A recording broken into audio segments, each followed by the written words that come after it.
Good evening. I'd love to welcome all of you to the second debate for both the mayoral and the city District 2 representative seats of our great city of Herriman. My name is David Figge, and I will be both your host and your moderator, and I am also a proud Herrimite myself. We're going to do our best tonight to make this evening not only enjoyable, but more importantly, valuable and worth your time. The questions tonight will have come from you, the citizens of Herriman, and they were all submitted online prior to this evening. All of us involved with this event would like to thank everyone for their questions they submitted and let you know that we value and recognize the importance of each one. With that said, please understand we may not get to all of the questions that were asked because we do have a set allotted amount of time. We're going to give it a try. To allow for this evening to move along smoothly, we would ask that you do us the honor of being an amazing audience. Just a couple of things that we would ask. If you can, would you please turn off any phones or electronics? Not just silence them, but if you would, completely off. That way, no one will be distracted by any ringing or buzzing sounds. If you're in a position that turning them off is not possible, such as being on call for emergencies, we fully understand. If a notification you need to respond to comes in and it is an emergency, please do your best to exit quickly and quietly and be sure to step away from the door before you begin to speak.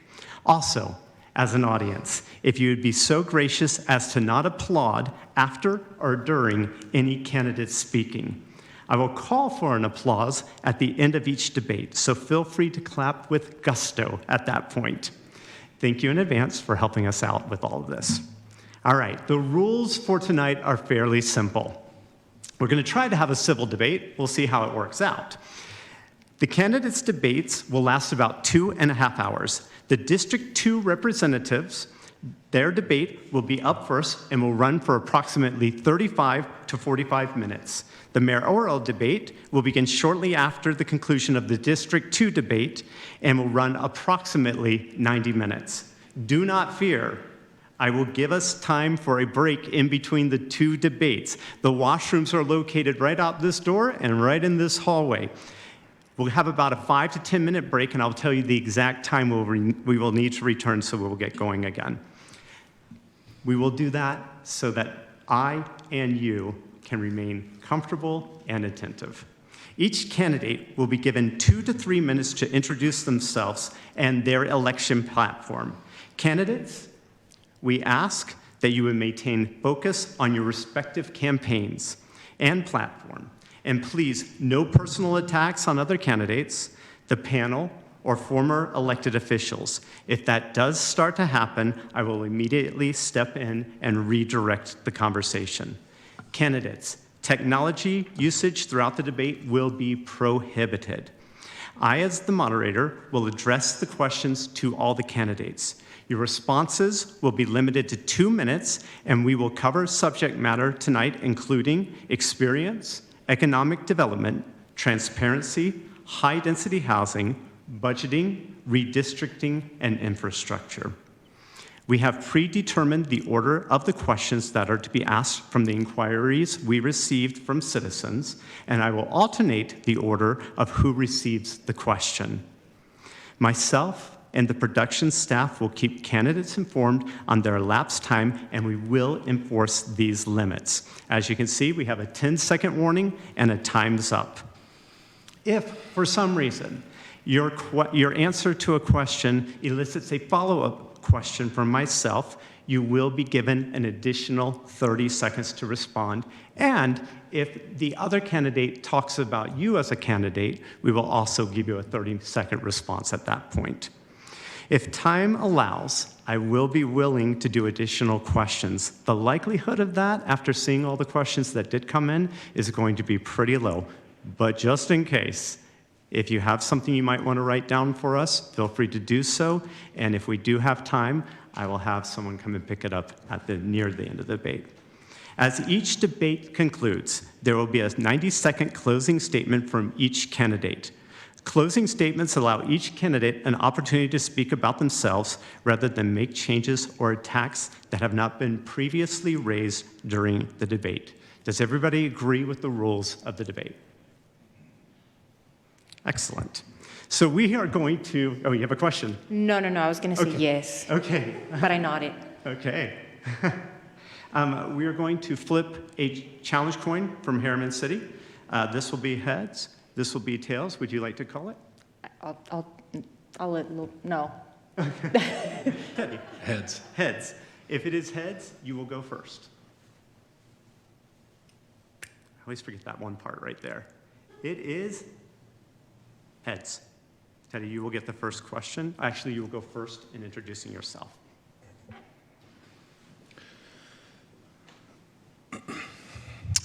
We have grown over the last 10 years at 153%. What does that mean for Herriman? That means we need good representation, we need good responsible growth, we need infrastructure, and we need to be having proper spending on proper items. I'm Teddy Hodges. I'm running for City Council District 2. What I pledge to do is to bring my knowledge and expertise and my experience to the City Council District. What that means is I've had the opportunity to not only receive a master's in business management, to be able to run several different businesses, to see building in firsthand as I swing a hammer almost every single day. I want to thank the audience for coming and participating. We don't get much participation in city council meetings. We don't get much participation in public hearings. We don't get much participation from the citizens in events like this. And I want to make sure that we are well aware of events to be able to participate in. The city does a wonderful job at advertising, but I believe there's a lot of apathy, not only in the community from not being heard, but also not knowing who to go to be heard from. So I am out in the public almost every night for the last several months. I've been out in the public and to almost every city event over the last 8 years. I've been to almost every city council meeting over the last 4 or 5 years. Now, I don't do that because I want to. I do that because I believe it's part of the community, and I believe that you need to be there to be represented, and you need to be able to know that you're heard from time to time. Now, there's a lot of moving parts in the city, and there's a lot of things happening. We just passed a master development agreement for Olympia. It's massive. It's going to bring another large growth to this community. Over the next 10 years, we will grow another 100% in the projected growth pattern. Now, we need to do that responsible. We need to do that spending our tax money wisely. We need to go after the bonds correctly, and we need to oversight as a city council person and a mayor to work together to bring unity to the community with a vision. I'm Teddy Hodges, and I want your vote for City Council District 2. Thank you. Thank you. First, I want to say thank you to my family for being here. I thought they weren't going to make it, and I was really happy, but they did. So now I'm really nervous that they're here. But first, my name is Aly Escobar, and I am running for Herriman City Council District 2. One of the main reasons of why I'm running is representation and diversity and inclusion. I work with the Utah Independent Redistricting Commission, and like Teddy pointed out, we're growing at a fast rate. On the 2020 census data, we were a count of 55,000 residents. Now that's outdated because that's a year and a half old data. So we're bigger than that. But out of that data, we are also we have 7,000 residents that identified as Latino, Hispanic, and I want to represent them. They're part of our community, and I want to bring their voice to City Council. I also live in the Herriman Town Center. That Herriman Town Center area is zoned as high density, and sometimes we're usually depicted as the negative part of the city because we're high dense. Now, we don't have a voice in City Council. None of the members that are currently in City Council live in high density areas. I do, and I know of their issues, and I am willing to represent them and bring the issues that we're facing to the City Council. And that's one of the reasons that I'm running. I worked in Herriman City as well myself for 2.5 years, And I know what it feels like to be a staff member in Herriman City. I know personally the issues the staff faces, and I want to help them. I want to help them do good things here in Herriman and help them be able to be creative on certain issues that we're facing. As I worked in Herriman City as well, I got to hear a lot of residents' concerns regarding the city. And that's one of the reasons why I'm running, because I want to help them out, and that's it. Candidate Escobar, we're going to start with you with the questions. What experience do you have that makes you the best candidate for this position? Well, thank you. So first, like I mentioned, well, I guess I'll start with a story. My husband and I moved to Herriman City 4 years ago, and I would even dare to say 5, because it took about a year to build our home, and we would come to look at our home, our pile of dirt, every single week on a daily basis. I remember driving down, and there was a big sign that said, "This will be the home of Herriman City Hall," and it was right here. And I remember telling my husband, one day I am gonna work there. And I did. I got to work for Herriman City for a beautiful 2.5 years, and I am grateful for that opportunity. As I said, I learned of the many issues the residents are facing, and not only residents are facing, but as well as staff is facing and council is facing as well. So that is my experience. My experience is internally. I have a bachelor's degree in political science, as well as I'm currently working with the Utah Independent Redistricting Commission. We get to work with a lot of organizations. We get to work with legislators, and we get to work with a lot of other parties of the states that are very involved in this process, but I believe that we can involve them in our city to help us develop better things to do. And since I have those connections with the states, I feel like I have that experience to help the city grow and be better. Thank you. Candidate Hodges, what experiences do you have that makes you the best candidate for this position? Thanks, David. I believe I'm the best candidate for multiple reasons. One, being an entrepreneur and self-employed, I struggle to make sure that I'm on top of the knowledge of everything that's happening in the city between building departments and not only our local city, but every city that I work in throughout the Wasatch Front and Utah. I'm currently licensed in 3 different states as a builder. I have multiple licenses through the Utah Department of Licensing. I also have a bachelor's degree in business management. I have, when I moved here over 10, 11 years ago, I knew that it was going to be pretty much my forever house for a long time, raising my kids here in the city. And as I got into knowing, I saw one problem in the city about 8 years ago, and I decided to run for mayor. And that was a long shot. And I didn't make it through primary. And since then, I've been completely involved in the city, been on several different city committees, Herriman Art Council, Healthy Herriman Committee, and I've been involved. And so coming to city council meetings, coming to planning and zoning meetings, and learning the bureaucracy and knowing how to orchestrate that and understanding city finances and city government, it's a lot different than you would normally think, right? And I'm sure that through a poli-sci degree that I would have learned that as well, but learning it firsthand and sitting in meetings is key. Not only that, I've been on my HOA board for over 6 years now, and that itself is dealing with neighbors and dealing with complaints and dealing with chip seals and road replacements and park structures and snow plow removal. So you get a lot of firsthand knowledge, learning the ins and outs of RFPs and awarding contracts and doing a lot of multiple other things to make sure that you know how stuff works. So I believe I'm the best candidate for that reason. Candidate Hodges, we're going to stay with you. With rising costs and the need to focus on essential services, would you consider making budget cuts from events, other non-essential services, or a reduction in staffing levels? That's a great question. As you review the budget, we have one of the best budgets in the state. We get awarded our budget as we get an award almost every year for our budget, and Alan does an amazing job, our finance director. Do we spend it appropriately? I don't know. Are there things we can cut? Possibly. Going through, I would not do any service cuts or budgetary cuts on employees or staff. We are a growing community. I believe everybody here functions very well, and we need that staff to continue to do that.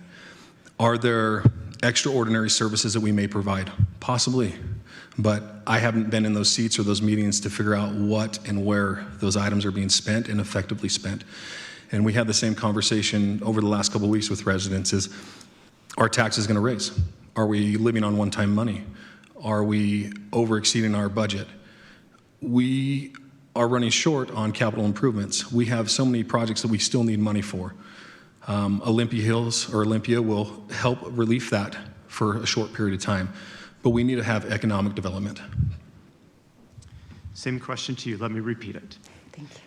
With the rising cost and the need to focus on essential services, would you consider making budget cuts from events, other non-essential services, or a reduction in staffing levels? Candidate Escobar.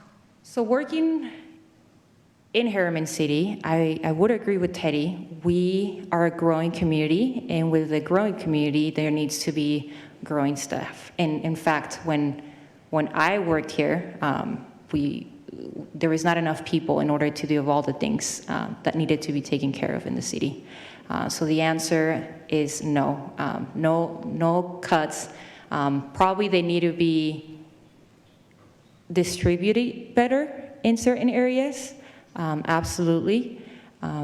That's something that we need to look at. I think one of the things that I bring to the table when it comes to the budget is being diverse and being different. We've not had representation of our Latino community about how we're spending our money, and that's something that we definitely need to look at and seeing how we get to appropriate it a lot better. Now, one of the things that we got to look at when we look at our budget is Herriman City, it's very reliant upon building permits. We need to stop that. We need to think of creative ways of building revenue to our city that is tax revenue that needs to be continuous, because we like to build things and we don't think of ways of funding it just with one-time money, but rather it needs to be continuous revenue that keeps coming to the city. Now, one of the things that I throw always out there is we need economic development. I always say my goal in the city is to bring a cheesecake factory. There is not a lot of cheesecake factories in the state of Utah, and I believe one of them in Herriman City will be a great place. Thank you. Staying on that question for just a second, I'd love to give each of you just 30 more seconds, if that's okay. Both of you mentioned the reduction on the staffing levels. Nate, I don't believe I heard either of you mention anything about the events. Can we do 30 seconds? Would you reduce the amount of events that we have here in Herriman City? Man, I love events. We have an amazing event staff. If you get to know any of those, Karen, Tiffany, or Laura, or anybody in there in Dayton, they're amazing, and what they do is amazing. I think we need to work on partnerships, such as we have with the farmers market, to relieve some of the pressure from the event staff and the financial responsibility from the city. I think partnerships are the key there, and we have multiple people we can partner with in the city. Candidate Escobar? Yeah, absolutely. So what Teddy just said, we have amazing staff. And unfortunately, like he just mentioned, there is 4 staff members running the event. That's not a lot. I think what makes our community unique is the amount of events that we have. And they're awesome. They're very creative on the ways that they're coming. We have a lot of partners chipping into some of the events. So I probably just keep it the way it is. Thank you. The next question is on general government, and we'll start with you, Candidate Escobar. Serving on city council means spending a lot of time in meetings around the state in efforts to serve the city. What relationships do you have with legislature and other elected officials, and how well do you work with them? Yeah, so like I mentioned before, I didn't mention this, but when I went to college, I had to do an internship. I got to work in the Utah legislation. My internship was with the Utah Department of Higher Education. So what we got to do was to lobby a lot. lobby a lot about certain bills that are going to pass and impact education. So I know how to do that. And I also, with my current position in the Utah Independent Redistricting Commission, is communicating with legislators. So I feel like I am pretty well-rounded in that area, and I know how to talk to them. I know how to negotiate with them. And personally, sometimes I have their phone information in my phone, so I have pretty good contact with some of those legislatures. Same question for you, Candidate Hodges. Serving on city council means spending a lot of time in meetings around the state in efforts to serve the city. What relationships do you have with legislators or other elected officials, and how well do you work with them? So I've had the opportunity over the last 8 years, when I did get involved with my community, to be a precinct chair for the local party, also able to sit on their different committees with local legislatures all the way from previous ones. I have a good personal relationship with several of them, especially the 4 or 5 local ones and past ones. I've spent many hours up there at the Capitol Hill just for fun, and sat in meetings and sat in different committees and listened to them and be able to be present when they're speaking. I've been to several of their houses. Some of these representations are amazing. We have a wonderful House Rep, Candace. She's amazing. We have Lincoln Fillmore, Jordan Tesher. We had breakfast with them yesterday morning at an event. I think the more times that you can mingle with them outside those meetings and have those conversations, go to their town halls and be present and get to know the person, you have a better representation from those people. Thank you. The next question is on economic development, and we will start with you, Candidate Hodges. While commercial and retail space continually grows around in our city, what will you do to attract more businesses? What are some of the biggest challenges facing Herriman regarding economic development, and what are your plans for mitigating those challenges? So we have an amazing opportunity. We have commercial land set aside. We've been in negotiations with several different companies for the current land we have. We just signed an MDA to lock in 350,000 square feet of commercial property out in Olympia. We have the opportunity to court businesses. We have an opportunity to hire another staff member for the Economic Development Committee that we have. We just had a transition there. We have the opportunity to not only bring in and help these developers find those businesses and go to conferences, but I think the real question is, David, that we need to court and maintain the businesses we have here currently. We need to support those. We need to help them advertise. We need to help them gain a foothold in the community where we aren't seeing the frontage change and signs change in the Smith's Plaza, in the Chevron Plaza, where we keep on having the turnover and turnover and turnover. I think we have enough community support here that if we engage the community and we help those local businesses, we can actually bolster them up and maintain that economic development there. Thank you. Same question for you, Candidate Escobar. While commercial and retail space continuously grows and goes around our city, what will you do to attract more business? What are some of the biggest challenges facing Herriman regarding economic development, and what are your plans for mitigating those challenges? Simple, I hope. Location, location, location. We need to tell businesses or developers, my bad, the reason why they need to come to Herriman. That's just as important. Teddy pointed out we have about 300 acres appropriated in Olympia that have been appropriated for commercial, zoned as commercial. But if we don't work with developers or brokers, they're not going to come. And so we need as council, and we need to, as staff as well, work with those developers and with those brokers in order to have businesses here in Herriman. And we need them. Like I've mentioned before, we have 55,000 residents that need businesses. And if we don't make it easy for them, if we don't, businesses are ready to come. But I don't think as a city we have those lots and plots ready for them to come. We continue to give them a little bit of a struggle with their zoning and certain issues like that. So if we don't make it easy for them to just come and be ready to go, they're not going to come. And we need to make the zoning and planning and everything ready for them to come. Thank you. The next question is on transparency, and we'll begin with you, Candidate Escobar. There have been widespread concerns over transparency in government and ensuring decisions are made in a public forum. What do you feel the city can do to be more transparent as well as encourage public participation? Yeah. So I work with the Independent Redistricting Commission. I was just explaining to one of the residents that is here that every 10 years, because of the census data, we get to the state of Utah gets to redraw the political boundaries every 10 years.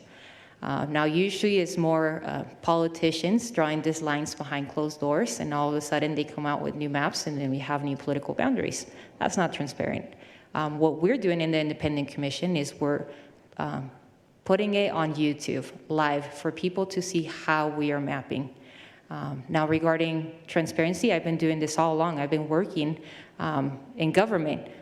Anything for myself, including how much I get paid, it's on a website. We need to understand that government is transparent. I think the word is, how can we make it easier for people to understand government? Government is complicated to understand. I remember when I started college, I really liked this idea of government because we don't have that in Mexico. We don't have transparency. But I really like how the United States does it. We're transparent. Can we be more transparent? Absolutely. I've been doing it because I can get grandma at any time because I do work for a government entity. So I've been doing this all along. Can we improve? Absolutely. And we'll be more than happy to hear what residents think in ways that we can improve as a city to be more transparent. Thank you. Candidate Hodges, same question. There have been widespread concerns over transparency in government and ensuring decisions are made in a public forum. What do you feel the city can do to be more transparent as well as encourage public participation? Transparency isn't only the right thing to do, it's also legislated by law. We, as a government entity, have to be transparent in everything we do. If you don't feel like we're transparent, there's an opportunity to submit a grant request and get any information that you think that is being hidden. The city has made a huge shift in the last few months, if not year, to be more transparent and to put a lot of things out there with better communication on the website, a better website feel. The communication department does a wonderful job. And then also we've seen over the last 6 months with the Olympia Hills MDA, we've been over transparent, and some of it has been to fault, but every meeting has had minutes. Every closed door meeting, as a lot of them were called, they weren't closed door, they were very public. We had very many public meetings for everybody to attend. As I said, we don't get much attendance. We don't get much citizen involvement. And a lot of the times when people claim that there's no transparency, it's because either they're not involved or they didn't have something go the way they thought it should. So could we do better? Yes. Are we struggling to do better every time? I believe so. And I believe our new city administrator is bringing a lot of standards and operating procedures to the city to help bolster that up and help make that more transparent as we go through the process. If we could spend 30 more seconds on this question as well, and we'll come back to you, Candidate Escobar. Is there anything specific that you can think of that would encourage public participation to increase? Yeah. Again, I work with the UIRC, I'm going to call it now instead of the whole name. But one of the ways that we've been out there of getting the public input is being out there, being in all of our events. And I think Herriman City does a great way of doing that. We're out in the farmers market getting public input regarding our parks, regarding Olympia Hills, and I just think that's a really good way of putting ourselves out there to get public input. Thank you. Sorry. Yeah, no, you're good. Candidate Hodges. I agree. I think that if we as city representatives are out in the public more as we're walking the community, as they know who to come to for their representation, it's more transparent. If you know the person, if you know your legislature, if you know your candidate, you're going to be more transparent. I also think we need cheesecake at every meeting. So, Candidate Hodges, we'll stay with you for this next question. We are now going to move over to infrastructure, and there are 2 questions involved with infrastructure. Question 1 will begin with you. The current amount of development will eventually result in water rationing. What are your plans to prevent this from happening? me personally, I don't have any plans. I think there is the Water Conservatory District. Sherry Orrin sits on that committee in council right now. She gives wonderful reports about that. There is something we need to do as a city, but I think there's something we need to do as a state. There's several different water projects that are on the forefront. The Bear River Water Project. We have several other areas that we need to pull water from. We did negotiate secondary water into the Olympia development, which was massive. The savings and costs are minimal, but the opportunity to pull water from other resources rather than just our straight culinary water are massive. And as we've seen, we've had restrictions or voluntary restrictions on limiting water in certain times. I also think that the city and what I'm doing with my HOAs, we're flipping the strip or slowing the flow and working with the Jordan Valley Water Conservatory about switching out park strips and turning into more natural scape water conservatory landscaping. And I think that's the first step. Are we going to have to go beyond that? I believe so. Candidate Escobar, same question.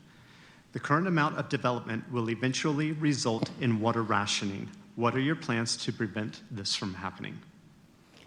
Yeah, so if I remember correctly, Herriman City passed, requested builders to, well, I should go back. There's a program called Localscapes. What it is if you take a class, they teach you how to conserve water, so that way your backyard or your front yard looks beautiful, and at the same time you're conserving water. And I believe, if I remember correctly, Herriman City passed a resolution regarding how builders can build these strips or these areas, so that way we're not using a lot of water. So I think if we incorporate with the Jordan Water Valley District, the Localscapes programs, we'll be able to save water that way. Thank you. And we'll stay with you, Candidate Escobar, for this next question. What are your thoughts on more recreational facilities in Herriman, such as an outdoor pool, pickleball courts, basketball fields, etc.? And how do we find ways to get more? Well, let me tell you, I probably have not, I've been listening to the public hearings, and at every public hearing, there are the rugby players coming and asking for public space for them to have a field to come and play. And mainly they were coming because Olympia was coming and they were going to build their development, and they wanted to have that development and an assigned place to play rugby. So we don't have a lot of those spaces here in Herriman that are assigned for recreation, and I think that was a pretty clever way for the city to negotiate in the MDA to have assigned areas for hopefully rugby. But other than that, I think if we negotiate better our contracts and we ask the builder to build the areas that we need them to for recreation, that's one way to go at it. The problem with those things is who's going to pay for it in the long term. Are we going to pay for it? Is the city going to pay for it? Is an HOA going to pay for it? We need to think of creative ways of who is going to pay for those recreational areas, who's going to maintain them, who's going to pick up the garbage. I think it's easier said than done. And I'm willing to negotiate those things with either the developers or whoever wants to bring those recreational areas to the city. Candidate Hodges, same question. What are your thoughts on more recreational facilities in Herriman, such as an outdoor pool, pickleball courts, baseball fields, etc.? And how do we find ways to get more? I think I said basketball fields last time. I apologize to the question asker. Baseball fields. So we definitely need more programmable space. Programmable space is where you can, such as Butterfield Park, set up football fields, rugby fields, any sort of club sport We definitely have citizens that would love to have an aquatic center. I think there's a need for it with the 2 high schools in the South Valley here, that we need an aquatics facility. If you go to the rec center, it's completely full at any time. You can't lap swim because it's programmed for the schools. Candidate Escobar hit it on the nose, though. Who pays for this? I think there's ways to be creative about it. We have a 50-acre field coming in, programmable space over by Teton Development, over by the high school. We have 20-acre plus hill or trail head center going in Olympia. We have plenty, a 10-acre park in Olympia that's programmable. We have another 7 acres going on Hidden Oaks over by the elementary that's just going in, and that's going to be a 14-acre park. So there's a lot of space coming, but again, we have water issues. So we need to be creative about, are we putting in sod, are we putting in turf, how are we doing that to conserve that? Who's long-term paying for this? Is the aquatic center going to be tied into a school where we're splitting funds and fees with the school board? And that's impossible. We have to be creative about the funding issue for sure. So yes, we need it. If you've ever been to Bluffdale Park on any Saturday during football and baseball, holy smokes. Parking is atrocious, and getting in and out of there, and being part of the youth football board for a couple of years, every Saturday it is packed. If you pull up on Google Maps, you can see 4 football fields carved into that grass, because that's how often they play on there. So yes, we need more fields. We need more space for kids to play, and we need to be creative about the funding of it. Candidate Hodges, thank you. Staying with you for the next question, we are now moving to housing. When it comes to residential development, what do you feel is the best negotiation strategy for the city? Well, everything that's being built today was negotiated over 10 years ago. Everything that's being built for the next 10 years has already been negotiated. There are pockets here and there that are going to come to the city. There are individual houses or individual lots or even subdivisions that may come, smaller areas. I believe that a lot of the negotiations have already happened. And whatever we get elected for and negotiate, we need to do better. And if it's 1% better, it's better. We have the knowledge of what we've learned in the past. We need a full mix of housing development, all the way from high density to single family. Yesterday at the Economic Summit, we are 45,000, almost 50,000 households behind in Salt Lake County of what our need is.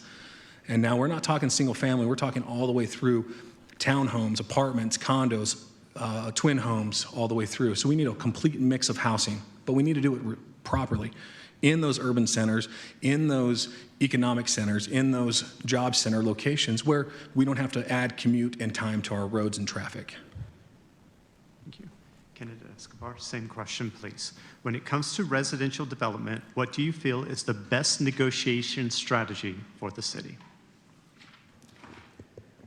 Well, let me tell you, our city council doesn't have a diverse population, and because we don't have a diverse council, we're not thinking diverse. We're not thinking outside of that box. And that's how I believe we can negotiate a little bit better. It's if we bring diversity into that city council. We have a house shortage in the state of Utah. And as we can see our current market, our houses are going left and right. And we just need to think how we can be creative about that. We have the person that is moving. That's 700 acres of land, and the state is going to take fully advantage of that area because there's a lot of traffic going in and out of there, and they're going to see it. And here in Herriman, we have a great opportunity. That opportunity is the auto mall. There is a lot of traffic going in and out of Mountain View Corridor that we can take advantage of, and I believe if we can get those things into consideration when it comes to negotiation, we can do a lot better. Thank you. So we received many great questions from the online citizens, the citizens sending their questions online. We are coming to the end of this debate. So I'm going to encourage those who have asked questions that you have not heard tonight to reach out to the candidates individually so that they might be able to respond to your questions. We do have our closing question, and we're going to begin with you, Candidate Escobar. Non-political community involvement is a good indicator of one's motivation for running for office. Please list ways you have contributed to the Herriman community. Yeah, one of them was working for Herriman City. I don't think many of the people that are running for office have had that experience. I've worked from the inside out. I know what it feels to work for Herriman City. That's one of the ways that I've contributed. When I was working for Herriman City, one of the things that I try to do for the Spanish-speaking community was to translate all the things in Spanish.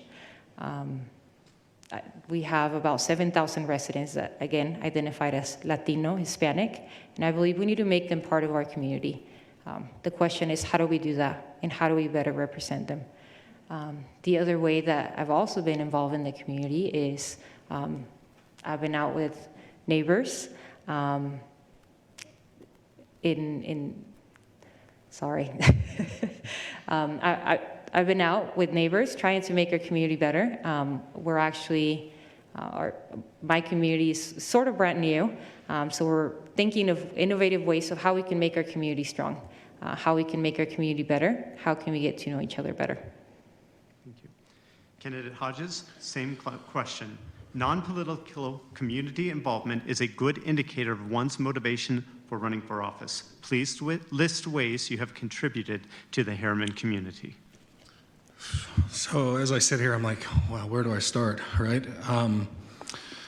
Ever since I moved here, I've been able to do many things for the community. As I got involved over 8 years ago, not only coming to city council meetings or being part of the community, I got on Healthy Herriman Committee. 3.5 years ago, we had a good suicide cluster at our high school, as most of you know. We had a lot of mental illness going on, and we didn't have a lot of resources out here. I was asked by the current mayor and current school board member to head up a committee and do a seminar and a presentation. We had over 1,000 people show up, many city and state local officials, and plenty of residents and concerned parents. It was an amazing event. We still continue to have meetings, and we still continue to be involved. So that's one major way. Herriman Art Council. I've spent countless hours at Butterfield building sets, tearing down sets, moving stuff, helping with production, helping with lighting, helping with sound, helping with anything that James Crane wants. He's an amazing man and a visionary. We have an amazing program there. Our arts are amazing. Every year on the 24th of July, over the last 4 years, I've put on a major fireworks show for my HOA and community. It started out with a few hundred people. Last year, we had over 1,200 people show up between food trucks and vendors and all kinds of amazing things. It is a fun event. It's going to happen next year again. But it's just being out there for the public. Plenty of neighborhood barbecues, plenty of neighborhood events. We have a wonderful neighborhood, and we're just 2 blocks away from City Hall. I believe that the service, what you give is what you get back. And I've given a lot, and I'm not looking to get back anything because I'm still wanting to give more. At this time, we're going to have closing arguments and closing statements. I guess not arguments, it's just statements. Teddy, you went or candidate Hodges, you went first. However, we're going to have candidate Escobar go first this time for her closing statement. So again, 3 things, diversity, inclusion, and representation. Again, I live in high density area. We're always depicted as the bad guys here. We have unique challenges, and I am running to represent those people that have been depicted as high density. Again, we have 7,000 residents that identified as Latino, Hispanic, and I want to represent them. Not only do I want to represent them, but I want to involve them here in our city.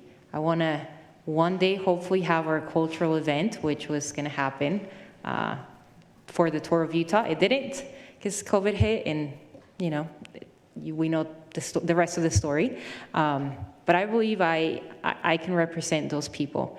And sometimes I feel like I can, and I feel I can represent the whole community, not just the town center, not just Latinos. I feel like I can represent everyone because I am well-rounded in all the issues that are going on inside of the city as well as externally, and I'm always willing to listen. I feel like I'm capable of listening to more people because I speak 2 languages. And I feel like I identify with those people that have been under the serve a lot better. And for those of you that live in my district, I would ask you for your vote.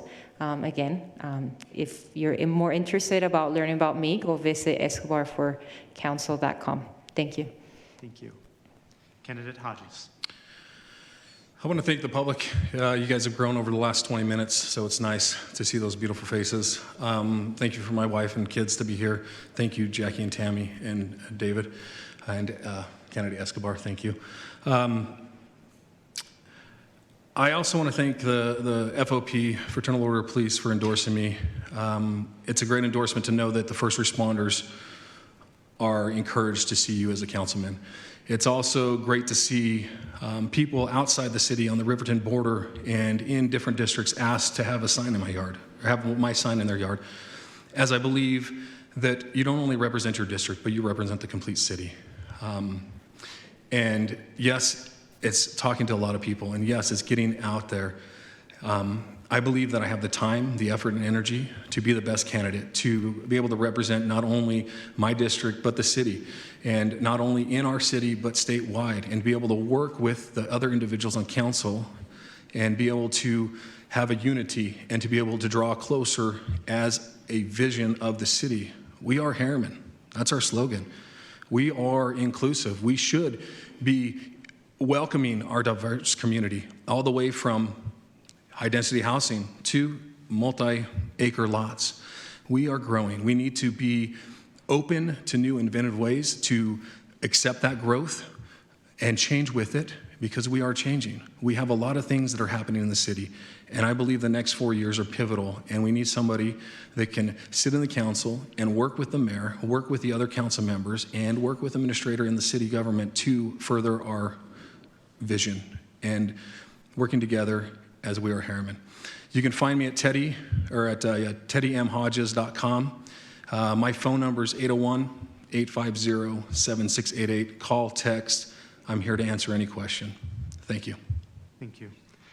At this time, I would like to conclude the debate and congratulate you both. Thank you so much. They may receive a round of applause.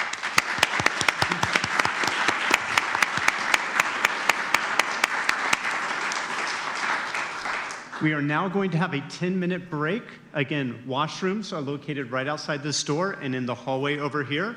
We will reconvene at exactly 1 minute before 7 and start the mayoral debate. Thank you so much for coming to the second congressional council area debate.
rocking them.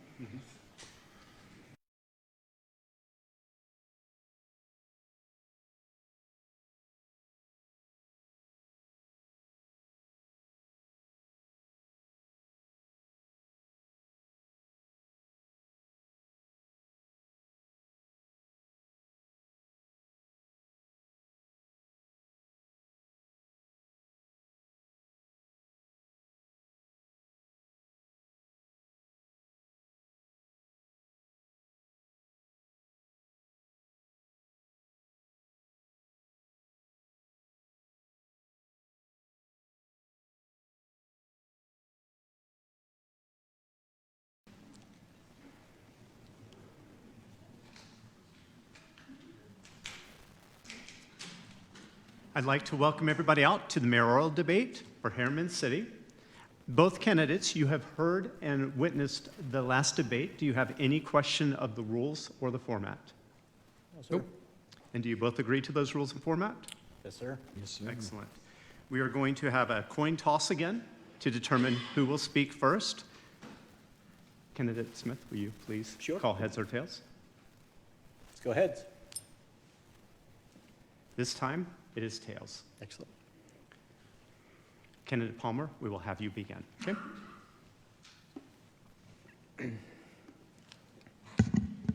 We ready now?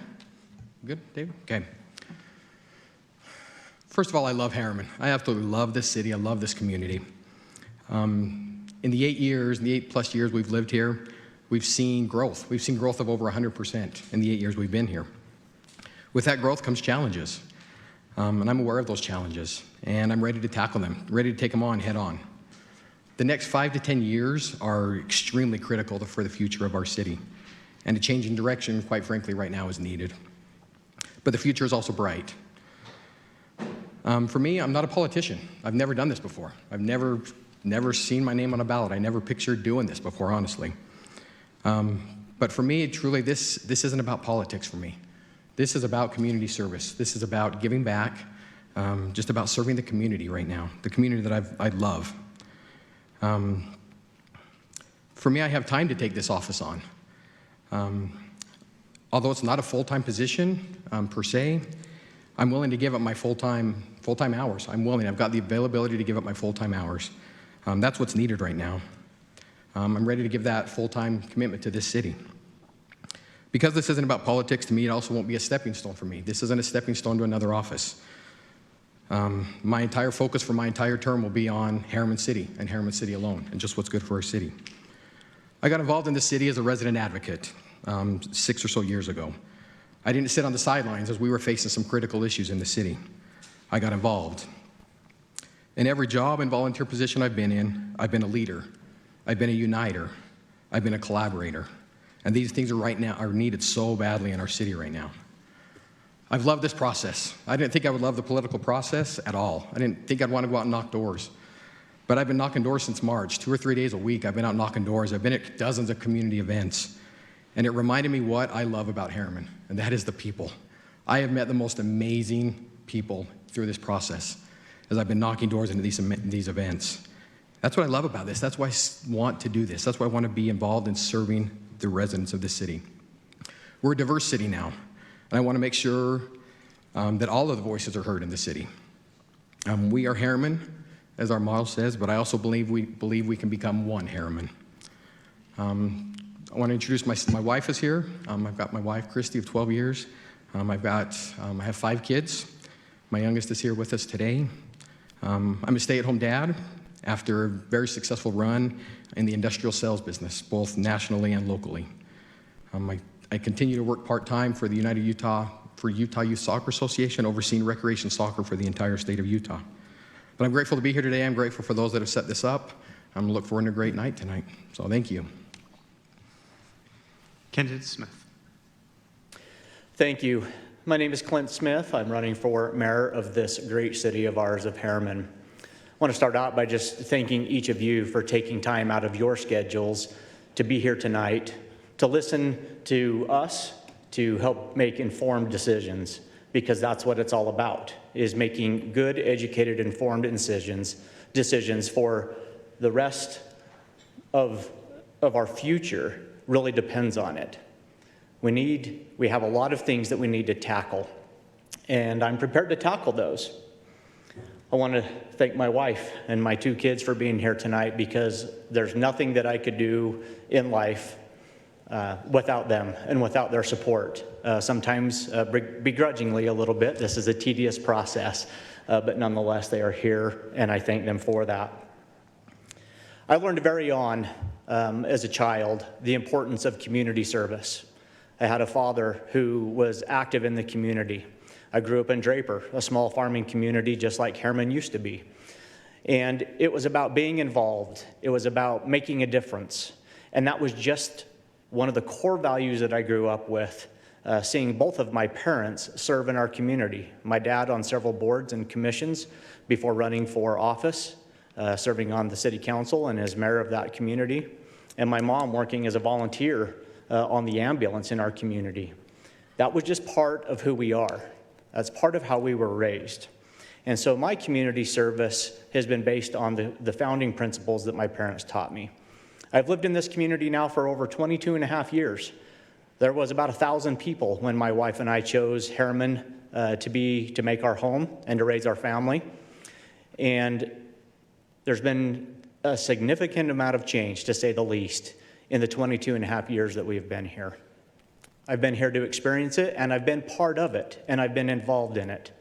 I've now given 12 years of service to this community to this point. I've spent 8 years on the Planning Commission, helping to understand that development process. I've spent the last 4 years on the City Council in District 2, again, serving and helping to make difficult decisions that our city needed moving forward. My professional career has prepared me for this role as well. I've worked in the fire service now for 28 years. I worked in this community as a firefighter and a paramedic. I now work for Draper City. And public service is just part of who I am, inside and out, professionally and civically. I now have the opportunity in my professional career to, again, run that department and have experience on every aspect of city government that helps prepare me to lead us in this next phase.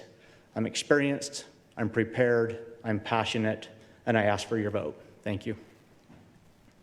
Our first question tonight is about experience, and we will begin with you, Candidate Smith. What experiences, education, and background do you have that makes you the best candidate for the position? Thank you.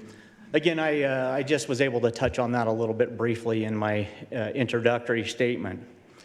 Again, I've been in our community for 22 and a half years. I've chosen to be involved in literally every aspect of our community in that time, being on the Planning Commission, learning the development process, especially at a challenging time when our community was really starting to flourish and started to grow, and having some of those challenges that come with rapid growth, as we've seen. And that experience on the Planning Commission gave me the foundation, and I think a very necessary foundation, to be able to take that next step to the City Council role. There was an opportunity as that seat vacated 4 years ago to run in District Number 2. And I was honored to be to be elected to fill that seat and to represent Herriman at a crucial time. Even now is another crucial time. We had just come off of a referendum that overturned our new general plan, and with it a couple of developments. And I was able to be integral in finding solutions to those developments that were overturned, and being able to, one, keep them within the city, and two, get them back to a process of moving forward for the development that we need.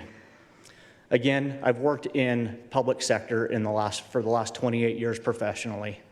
Spent 21 years with Unified Fire Authority, moved up through the ranks from entry-level firefighter to battalion chief, at which time I was offered the opportunity to go to Draper.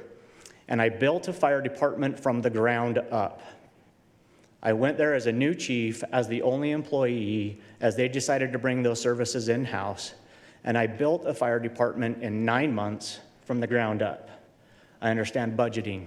I understand the responsibility, the fiscal responsibility of the taxpayers' dollars, and I've been able to demonstrate that throughout my civic and my professional life. Thank you. Thank you. Candidate Palmer, what experiences, education, and background do you have that makes you the best candidate for this position? I love the question. Thank you, David. First, for me, I got involved as a resident advocate. When it's been mentioned 6 years ago, there were some developments going on in the city that were concerning to myself and a few of our neighbors. We got involved. We created a group called Herriman for Responsible Growth. Through that group, I was a leader, I was a uniter, I was a collaborator. We brought government leaders together from other cities that were facing similar challenges. We brought other groups, other resident groups that were facing similar challenges in their areas. We brought everybody together. It gave me a chance to get out and listen to resident concerns. It's something that as politicians, sometimes you're not able to do that. You're not able to get out and listen to those concerns. Through that process, we were able to get out and listen to people and really know the challenges that residents are facing every day that they're concerned with. Through that process, I was also able to learn the city processes, the processes for development, the policies that have to go through. And I learned how to negotiate with developers. It wasn't easy. They weren't happy with us. They didn't love our group. But we learned how to negotiate with these developers to bring in a great development into our community. After getting involved, as I said, I don't like sitting on the sidelines. After being involved as a resident advocate, I then got involved in the Planning Commission. I've been on the Planning Commission now for 3 years. It's given me a different viewpoint as far as knowing how the city works. Understanding that sometimes as a resident, we made mistakes. We learned from that. And it's good. It's given me a chance to learn through those processes too. Now I understand how the city side of things works. So now I have the resident viewpoint and I've got a city viewpoint of how this works.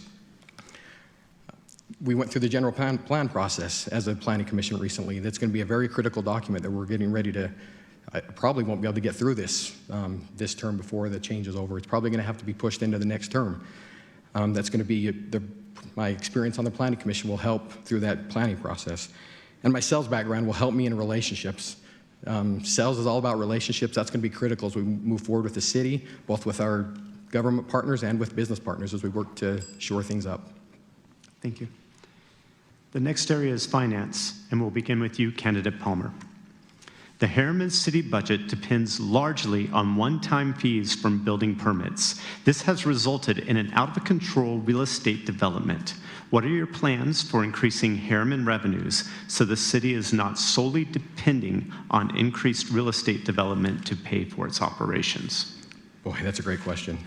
That's my biggest concern. That's one of the reasons I got involved was because of this very issue. The easy answer is we got to bring in the commercial. It's not that easy though, too. That's not easy. We've tried to do that, but we're going to do it. That's going to be the big step. As a city, what I've learned dealing with our new administrator is that the council hasn't been involved in the economic pursuits out here. It's been largely left to staff, and our staff has done a great job. But it makes a difference when a council person is at the table in those negotiations for those business dealings. We've got to be out there, and I'm willing with my time, I'm able to get out there and recruit these businesses. We can't just leave it to the developer and say, hey, we zoned that commercial. Where's the commercial? Bring it in. As a city council, we have to go out and we have to fight for that. We have to go out and sell our city on what we can bring to the city. It's not that, too. We have to be responsible with our growth, with our housing. We have to be more responsible with that so that the budget can catch up. We have to bring services locally. We need to get job centers out in this area so our residents aren't driving outside the city. As we look for those services, that's going to be able to balance that budget as we bring those services into the city. But it's going to be tough. It's going to be a challenge. Economic is the answer. Economic development is the answer. And we've got to fight for every square foot we have of commercial space in the valley, in the city, and we've got to go fight for those businesses to come to Herriman. Thank you. Same question to you, Candidate Smith. The Herriman city budget depends largely on one-time fees from building permits. This has resulted in out-of-control real estate development. What are your plans for increasing Herriman revenues so the city is not solely depending on increased real estate development to pay for its operations? Thank you. No, this is a great question, and it was one of the major reasons that I got involved on the council 4 years ago. At that time, nearly 50% of our budget was coming from one-time fees. And so I will actually correct the statement a little bit to say that it used to be dependent largely upon one-time fees.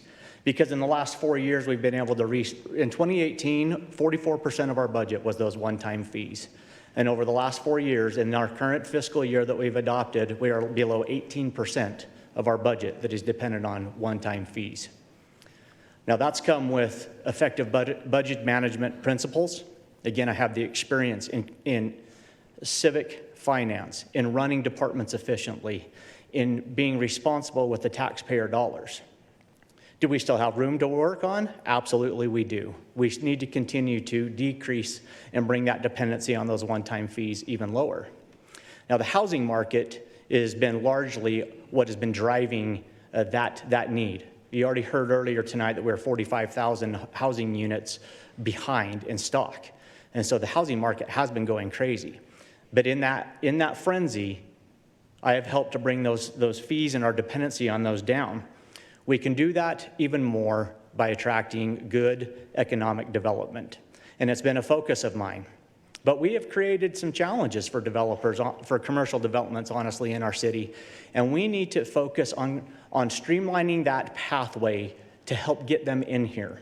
We have created some of those own stumbling blocks ourselves in attracting that.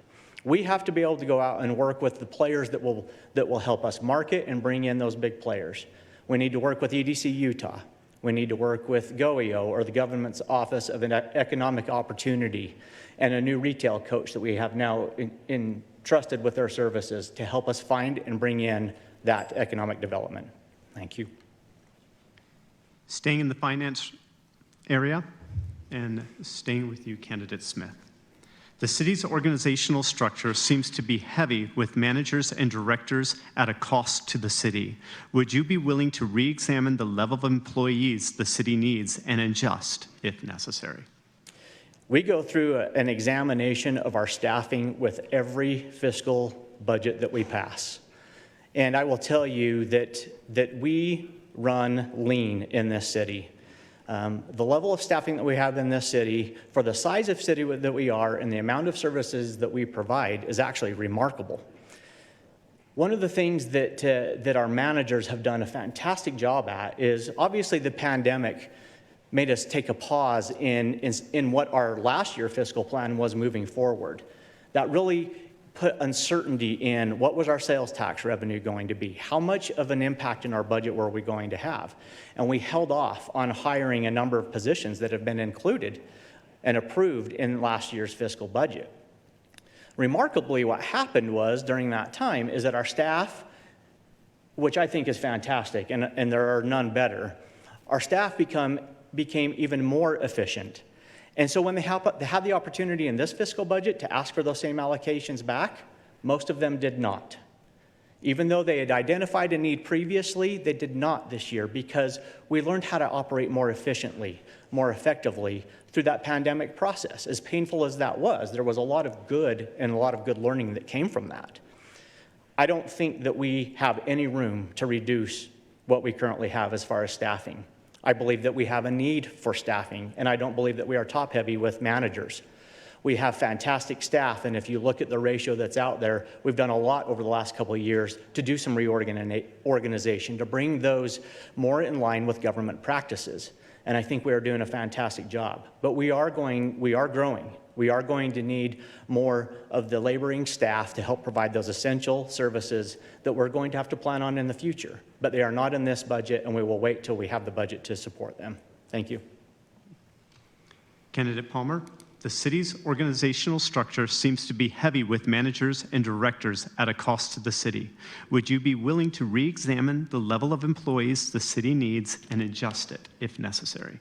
It's a good question. Councilman Smith brought up a lot of good points. Council's purview, the purview of the council is one person on the city staff, and that is the city manager. We just brought in a brand new city manager with a ton of experience, came down from Klamath Falls, Oregon. Had a couple of meetings with him already. He brings a wealth of knowledge and experience to our city after another experienced city manager left recently. Really, I'm going to leave it to him. That's his job, is to focus on that. My experiences with staff are that we have the most qualified staff out there. Every member of staff that I've had the opportunity to work with has been phenomenal. I think the managerial aspect is there because, to Clint's point, we haven't hired the people below them. We're set up right now for the future with our managerial structure, I believe. As we need future payroll, they will come in below that managerial structure, but those managers have experience that is invaluable to leave a city. Council works in concert with the staff. It's critical that we work together and trust in them. And honestly, as council, we will trust the city manager that he'll take that responsibility on, and we trust that he'll take care of that financially. So, Thank you. Candidate Palmer, we will stay with you, and we're going to move to the section of general government. This question is actually related to the last question and is a furthering of both of your ideas. With the growth Herriman has experienced, what are your plans for keeping the city government as small as it possibly can be? boy, I just alluded that to a minute ago, that we have the managers in place right now.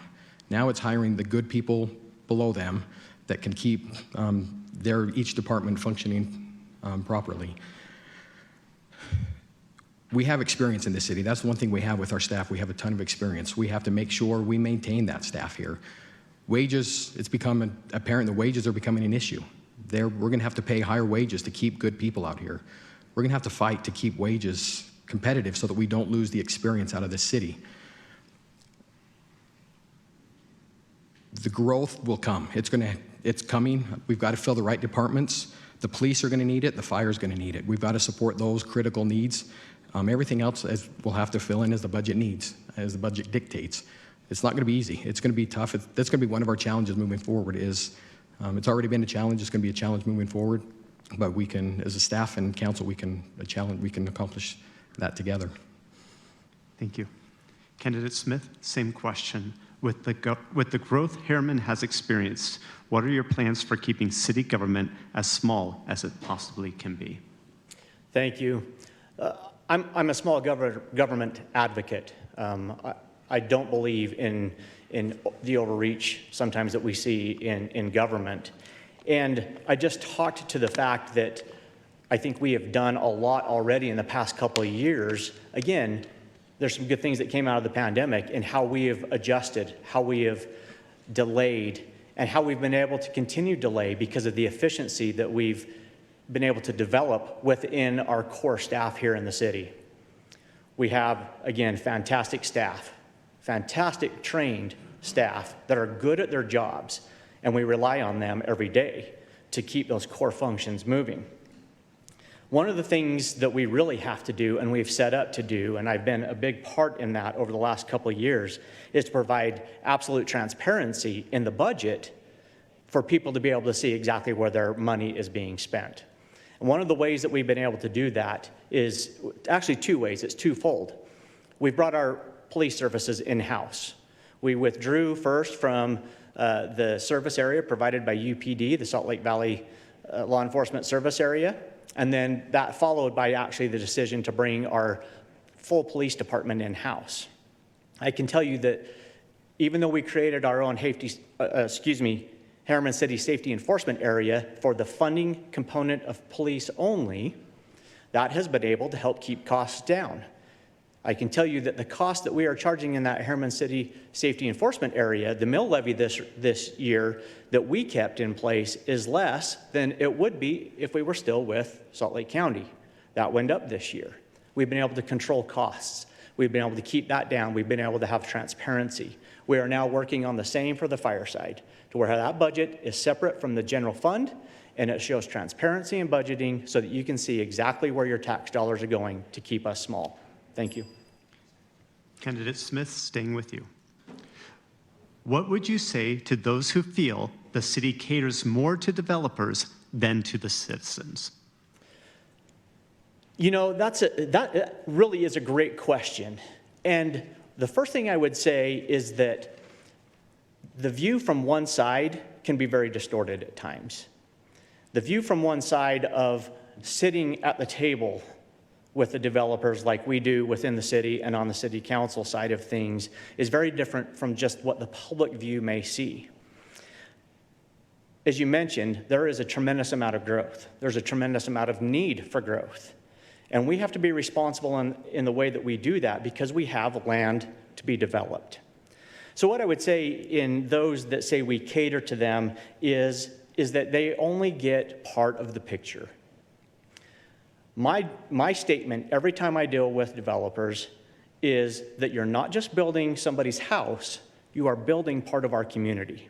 And I want them to understand that that's how I view it, that they are a partner with us as they build our community, that they're not just building a product to make a profit and to move on to the next one.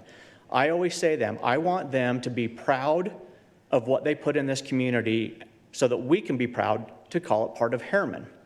So when it comes to the notion of catering, again, I think that they have to understand that there is certainly a negotiation process that goes on. And a lot of those things obviously don't take place in front of the public. They see the end result. They don't see a lot of the work that went into it. And I have been at the table every time with the developers. You ask any one of them, and they will say that I am firm but fair, that we have tremendous amount of disagreement, but we are respectful at the end of the day. And that is what has led to the relationships that have put our city, honestly, on the path that it is today. Thank you. Candidate Palmer, what would you say to those who feel the city caters more to developers than to the citizens?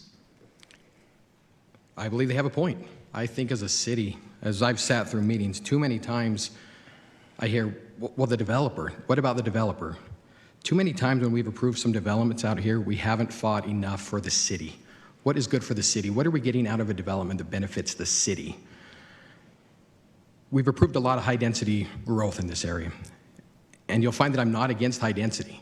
High density works when it's done properly, when it's done with proper planning, when it's done with the open space, when it's done with the amenities that come with high-density housing that it's supposed to include, shared spaces, shared amenities.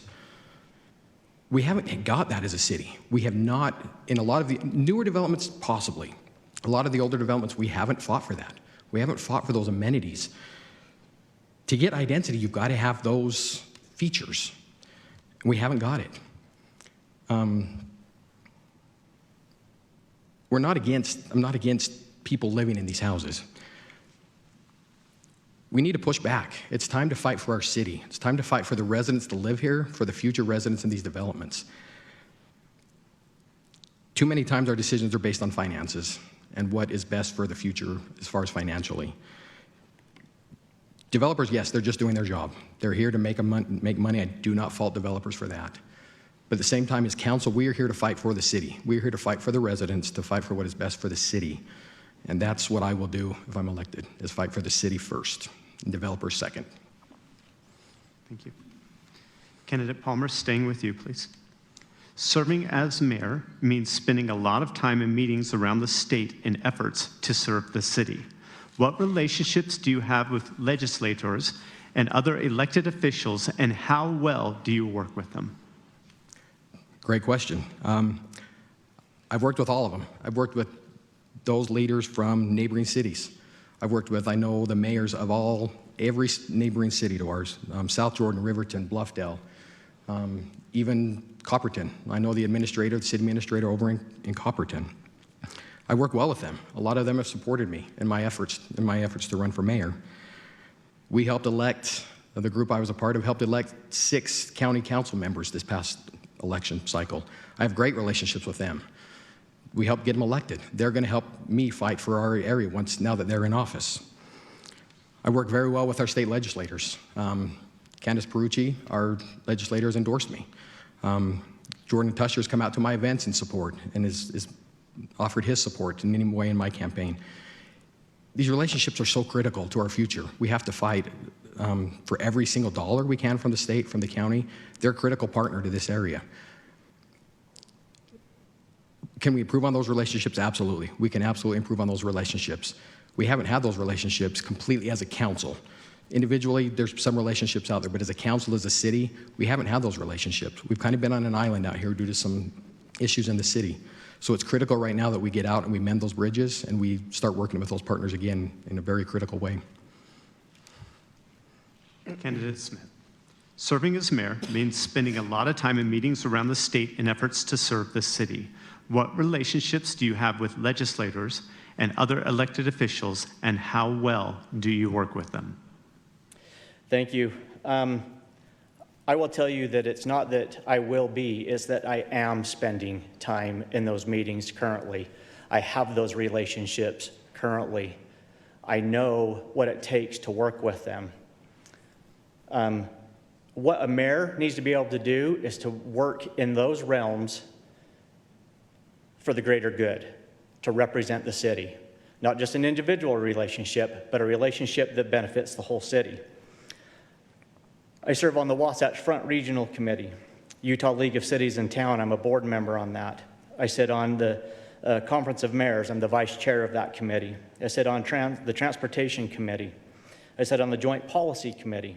I sit on the South Valley Sewer Executive Board and currently the vice chair. I sit on the UTA Policy Advisory Council. I am the vice chair of that. And I also work again in the fire department. I'm first vice president of the Utah State Fire Chiefs Association. And all of those require me to deal with those around me and with the state legislators almost on a daily basis. To that end, they know how I operate. They know that I am a tireless advocate for Herriman City, and their statements prove it. I have endorsements from Senator Fillmore, Senator McKay, from Mayor Ramsey from South Jordan, Mayor Walker from Draper City, Mayor Silvestrini from Cottonwood Heights, Mayor Fulmer from Vineyard. These are the people that are up there every single day. These are the people that I rub elbows with. I have testified at hearings at Capitol Hill for the benefit of legislation. I work with them, I know how to interact with them, and I have relationships with them that will allow me to hit the ground and be running from day one. Thank you. Candidate Smith, how would you rate your knowledge on redistricting at the state and city level and the effect it will have on Herriman? Well, obviously redistricting, we heard some of that in the previous debate, and there's redistricting for a number of reasons. One, we are required as a city to redistrict on an ongoing basis to make sure that there's really accurate and equal representation throughout the city and the districts that we have. And we're going to have to address that coming up shortly because there is becoming an imbalance in that. And I believe that that is a good thing in terms of the districts that we've created within Herriman City. We should have fairly equal distribution. We should allow those residents in those districts access to their elected official, and we should have that those issues be able to be targeted for some of those areas, while recognizing that each city council member still represents the city as a whole on the decisions they make. They need to be keen on the people that have elected them in their districts and be representative of them. For the congressional redistricting that's taking place, I believe that we as a city need to maintain involvement in that process. There is something to be said about having one or two congressional districts that represent our area. Again, it comes down to the voice. It comes down to having access to the people that represent us. It comes down to fair representation and making sure that, again, the term that we hear often about gerrymandering is not taking place in order to grab certain areas because of affluency, because of commercial, whatever the case may be. It needs to be focused on adequate representation and equal representation for the residents. That's one of the core concepts that our government was founded on, was representation, and we need to work continually with those involved in both of those processes to make sure that we maintain good, adequate representation. Candidate Palmer, same question. How would you rate your knowledge on redistricting at the state and city level and the effect it will have on Herriman? I've done a lot of studying on this over the past years. This is coming up, knowing the census was coming, knowing that our city, with as fast the growth that we've seen, would be facing changes out here, knowing that with the new census, the city would be facing some district changes out here. At the state level, we have some influence here in the room.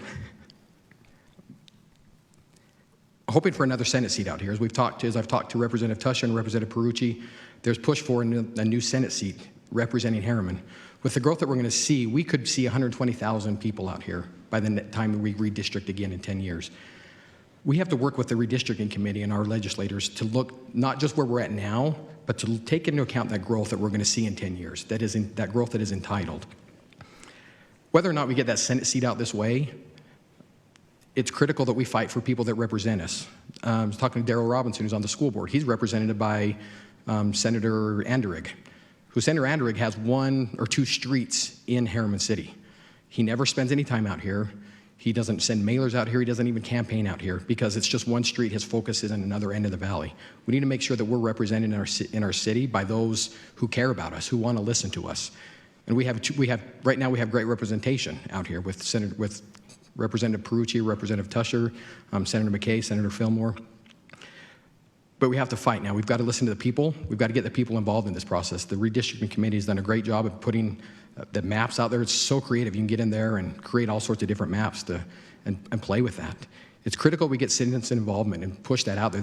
Citizens don't understand how critical this process is for their representation. On the city level, it's going to be a critical time of year.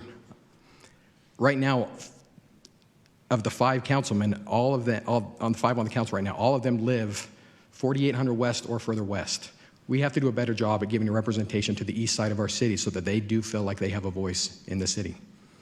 Thank you. Thank you. Candidate Palmer, moving on to economic development.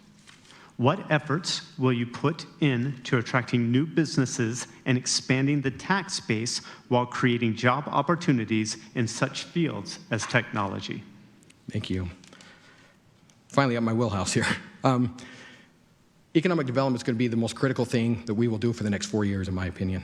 I will be active, I will be aggressive out pursuing businesses to bring them into the city. I will work with GoEd. As mayor, I work with EDC Utah. I will not wait on developers. Too often, like I mentioned earlier, we zone an area commercial and expect the developer to bring a commercial entity to us. As city council, we have to go out and fight for that. We have to go out and partner with our developers to bring those businesses to us. I've heard a lot lately in my knocking of doors saying people are looking for opportunities to build in Herriman. They can't find a builder. They can't find anybody to help partner with. We need to help marry those that want to start a business in here, bring it to Herriman, with a developer, with a builder that can help them realize their dream of having a business in Herriman. We have to support and retain our existing businesses. We have to help them grow. Those small businesses now could be a big company in the future in our city. We have to push more shop local campaigns to keep our tax dollars local. We have a very active social media presence in our city. We have to counter that negative social media aspect that's pushed a lot of our businesses out of town. We've got to have a positive influence on social media supporting our local businesses. And we have to be business friendly. Another thing I want to push, we have some great things that bring people to our community, being our trails, being our arts programs. Those are 2 great things we can do to bring people out here. I want to do a hike or a bike and a dine program where people can come out and spend time on our trails, scan a QR code, and then they get a discount or a free drink or a free meal somewhere at one of our local restaurants, to where they're coming out, we're giving them a reason to come out, and then they spend some money here in the city. I want to do like Tuacahn does. We all get the mailers from Tuacahn. Go down to St. George, enjoy the play, have a meal, stay at this hotel. We can do the same thing here with our Arts Council. We have the most amazing productions put on. We can invite people to come out, enjoy a play, have dinner in the city. Those are the kind of things we can push that will make businesses feel welcome here, that they can come out here and be successful. Candidate Smith, what efforts will you put into attracting new businesses and expanding the tax base while creating job opportunities in such fields as technology? Was that psychology? Technology. Technology, excuse me. Thank you. No Appreciate problem. that. You know, we've talked a lot about economic development and obviously the need that exists in our community for more economic development. We have some challenges when it comes to economic development, and one of those challenges is access, being on major thoroughfares. We have a lot of growth that's happening out here, but the commercial is slow to move with it. We are now getting to the point to where we are making some of those transportation corridor connections that will help us be better at bringing that in.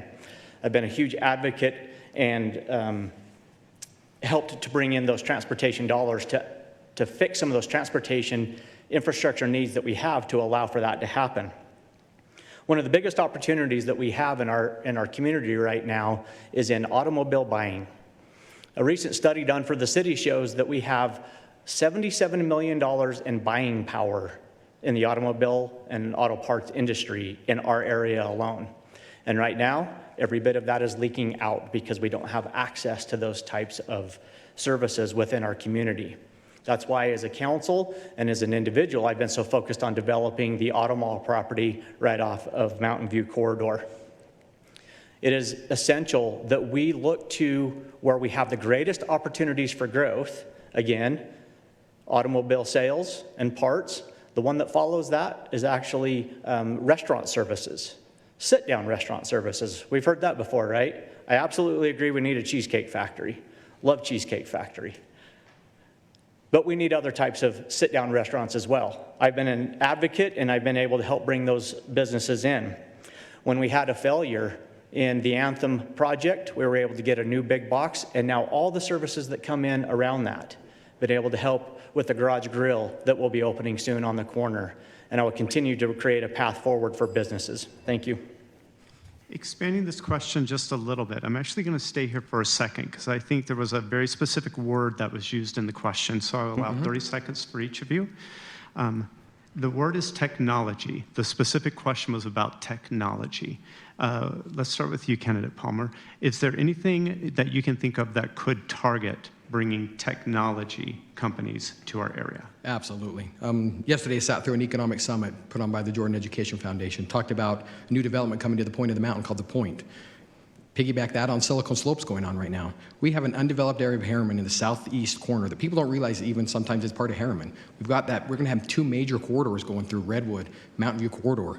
That is the prime opportunity to bring some overflow from the Silicon Slopes, from the Point that's gonna be focused on technology. There's gonna be opportunities to grab some of those businesses, that overflow business, that spillage that's gonna come from that area, and we're gonna be a perfect opportunity for them in that location. Same question for you, Candidate Smith. Can you speak to specifically the field of technology and how you would target that field? Absolutely. I talked too much in the last one and didn't get to it. We've created the Innovation District out where we currently have Bullfrog that is targeted specifically at bringing in more businesses based on technology. We need to continue to work with our partners out there to bring more land into that area to allow for development.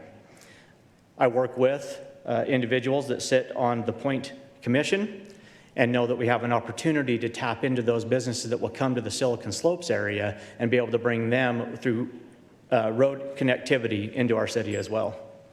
Thank you. Candidate Smith, staying with you, we're now going to move to transparency. How transparent do you feel the Olympia annexation process was, and do you believe it fostered additional public engagement? What more could have been done to have the process more transparent? Transparency is always a topic that I really like to talk about. It's been a focus of mine since day one of being on the council. Specifically first, do I think that the Olympia process was transparent? It is by far the most transparent process that we have ever been through in this city. We did more to foster public outreach and to provide information of each of those meetings that were held to the public than has ever been done before. That was done over a 6-month period. We created subgroups to tackle specific issues dealing with the potential Olympia annexation, from infrastructure to financing, to the streets development, all of those things. And while those are very technical in nature, we made it so that, one, we didn't meet the open meetings requirement by having more than 2 council members there, but we took minutes and notes from every single one of those meetings and published them for public consumption on the city's website. We did more public hearings throughout the process than were necessary.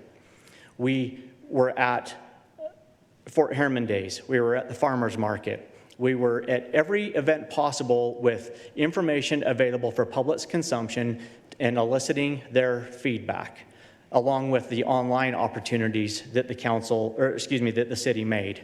We have a fantastic communications team that made us very good at that. The second part of that, can we do better?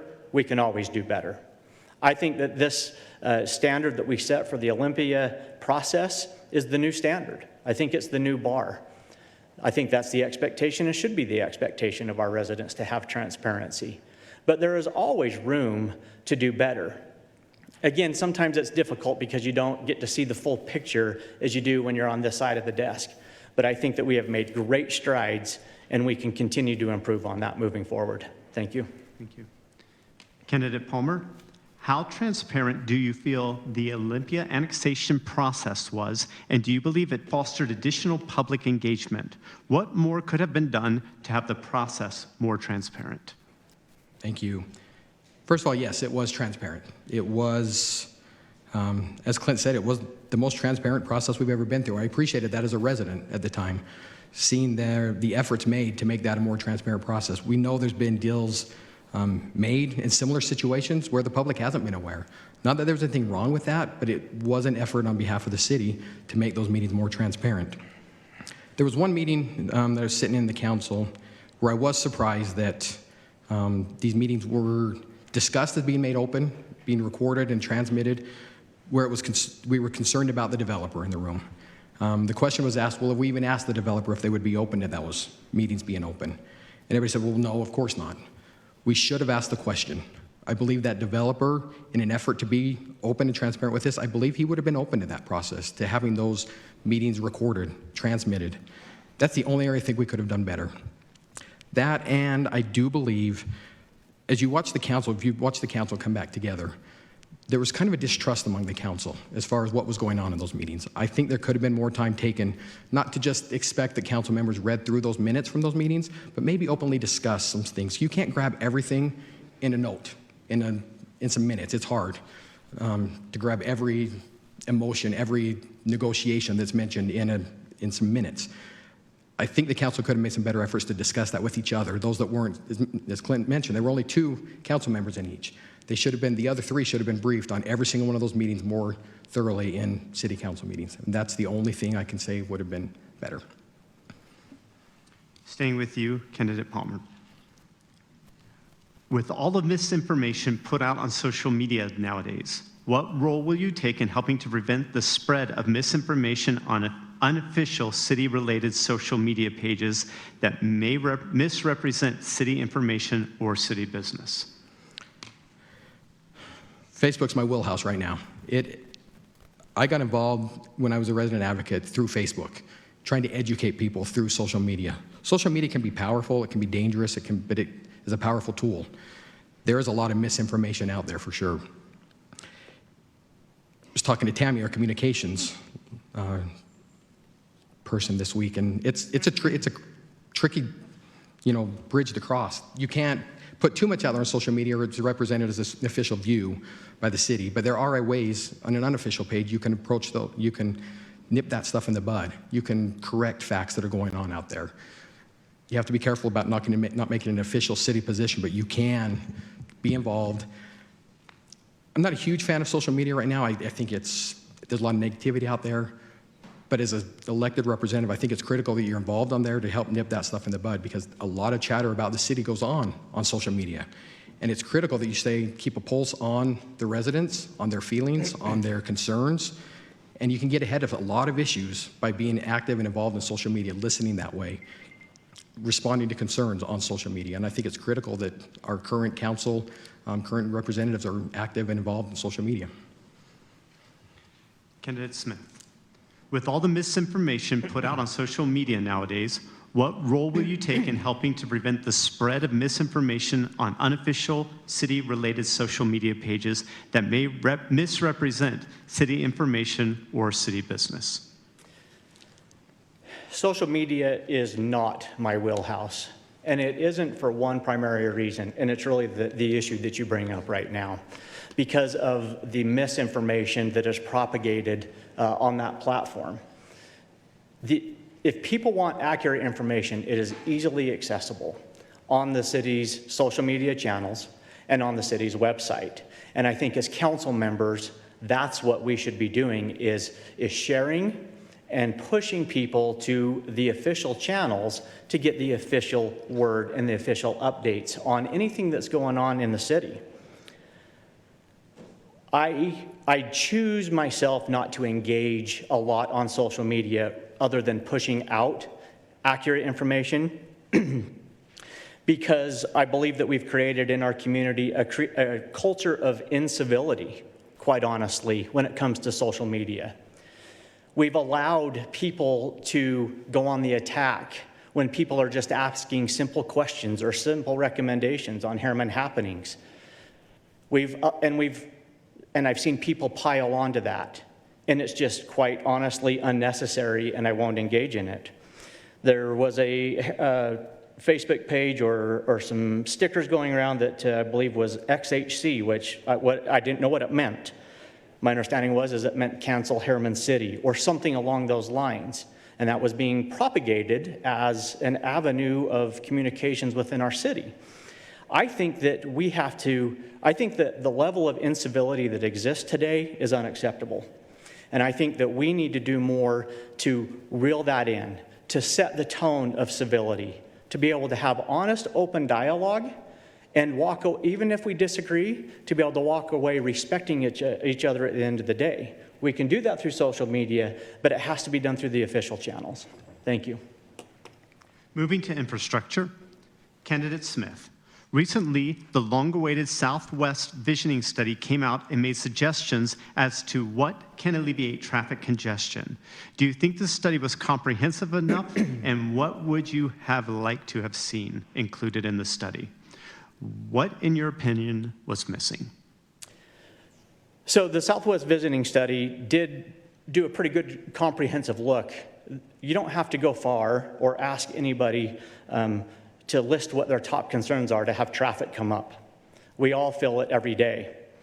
I've been an advocate and out there advocating for funds to help address those transportation needs. And we had a lot of good things that were identified in the Southwest Visioning Study of transportation moving forward. And we knew some of those things were going to be included on it. We were already working on them. We've got funding for 13400 South in Bangor. That will start in 2023. That happened in this last legislative session. The county now has appropriated money for the realignment of U-111 and the tie-in to Herriman Boulevard. We don't know exactly where that tie-in is going to be. We need to keep working on that. So I think that it identified kind of the knowns for us of what really needed to happen, those connections that need to be made. The extension of Mountain View Corridor into Utah County, which again, I was helped to get that appropriation money in this year to the connection to 2100 North. What I think was missing from the study was public transit.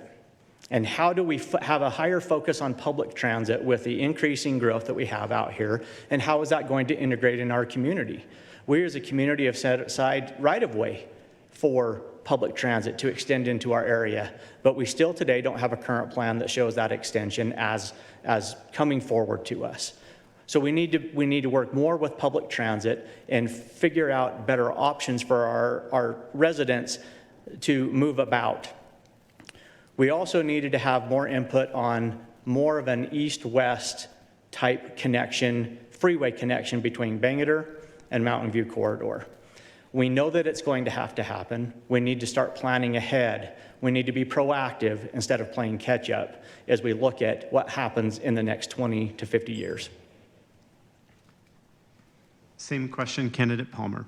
Recently, the long-awaited Southwest Visioning Study came out and made suggestions as to what can alleviate traffic congestion. Do you think this study was comprehensive enough, and what would you have liked to have seen included in the study? What, in your opinion, was missing? It's a good question. I remember looking forward. We waited for that study to come out for a year, I think, thinking this study was going to have these major answers to all of our problems out here. And while those that conducted the study did everything they could, much like Clint said, we got the answers we knew we needed. Most of what they presented to us, we already knew were the issues we were facing out here. Some of the issues I think they missed was the Northwest. We talk a lot about East-West. East-West absolutely is a concern. We all know East-West is a concern. They addressed that with a solution on 126 between Mountain View and Bangor. That was their one major solution. We didn't talk enough about North-South in that. Although North-South isn't ideal and East-West is the bigger concern, North-South also needs to be addressed. We need to talk more about 111 and how not only widen it through Herriman and South Jordan, but also up through West Jordan. It's not going to do us any good to widen 111 in Herriman and South Jordan if it doesn't also address further down the line. It's all going to funnel down to 2 roads in Magna. We know that. Having 4 lanes out here is not going to do us any good unless it's a concrete project, extensive project all the way through to 201. It needed to focus more on 6400 West and 7300 West, some of those north-south in our cities that can get some residents from the east side to some of these other roads that might not be as busy. 118th isn't as busy still as 126th and 134th. We need some northwest connections could have helped connect into that at that point. And like Clint, I do think there was a missing element of public transportation. I don't think TRAX is the answer. I don't think TRAX will ever come out here. I think TRAX is dead as far as an opportunity to come out here. What it needs to focus on more is the VIA, that last mile they call it, connecting people from our city via that van that moves around. I think we need to expand that service and get people to the last TRAX line that we have out here. And that's another aspect that it was missing. Thank you. I think that this next question actually was addressed pretty well in both of your statements. So I'm going to choose to not ask this next question and go back one, actually. How would you work with other entities to expand infrastructure needs such as public transportation and broadband in Herriman? I'm first, right? I think. Yes. Right now, our city, we've talked about extensively tonight about the financial position we're in as a city. Financially, we cannot keep up with the infrastructure as a city. We need partnerships right now. We've got to work with the county and the state on infrastructure, especially primarily roads. We've got to work with the county and state. The county gives out tons of money every year. We've got to have a better seat at the table to fight for that money to come out here. Too often, we pay a lot of taxes at the county. If you look at your property taxes, so much of our property taxes goes to the county. It's time we start fighting for our share to come out here and represent it with our roads out here. We need to fight for roads in our area to become county roads and state roads. We've got to work with UDOT to take on some of these roads. And much like Clint has talked about, we've got to talk to our legislators. We've got to fight for that infrastructure money, that transportation money, when they put it out every year. That's where it's critical we have those relationships with our senators, with our representatives, to fight for that money. Because we can't do it alone as a city right now. With the fast growth that we're experiencing, the impact fees, what we're gathering, the one-time money even is never going to pay for the infrastructure we need right now. As far as fiber is such a critical thing. It's one of my platforms I'm running on, bringing fiber. I know fiber is being discussed in the city. It's critical that we find the right partner to bring fiber out here to the whole city. It's critical to bring technology out here, the technology businesses we've talked about. They're not going to come. It's critical that we allow our residents to work from home. That's a big change through the pandemic, is people will be working from home more. And people will want to make Herriman home if we give them an opportunity with fiber. We've got to work with the partners, find the partners, the right partners to do that. Not every Google Fiber is not the right answer. There's other partners out there that will bring a better fiber option to the city that we can work with and partner with at a low cost to the residents. Same question, Candidate Smith. How would you work with other entities to expand infrastructure needs such as public transportation and broadband in Herriman? Again, yeah, we've touched on the infrastructure and the transportation needs a little bit throughout our conversation tonight, specifically working with other partners in this, and how do we do that? There's a couple of key groups, again, that I already sit on and have relationships with that are huge when it comes to transportation planning and securing transportation funding for the future. One being Wasatch Front Regional Council.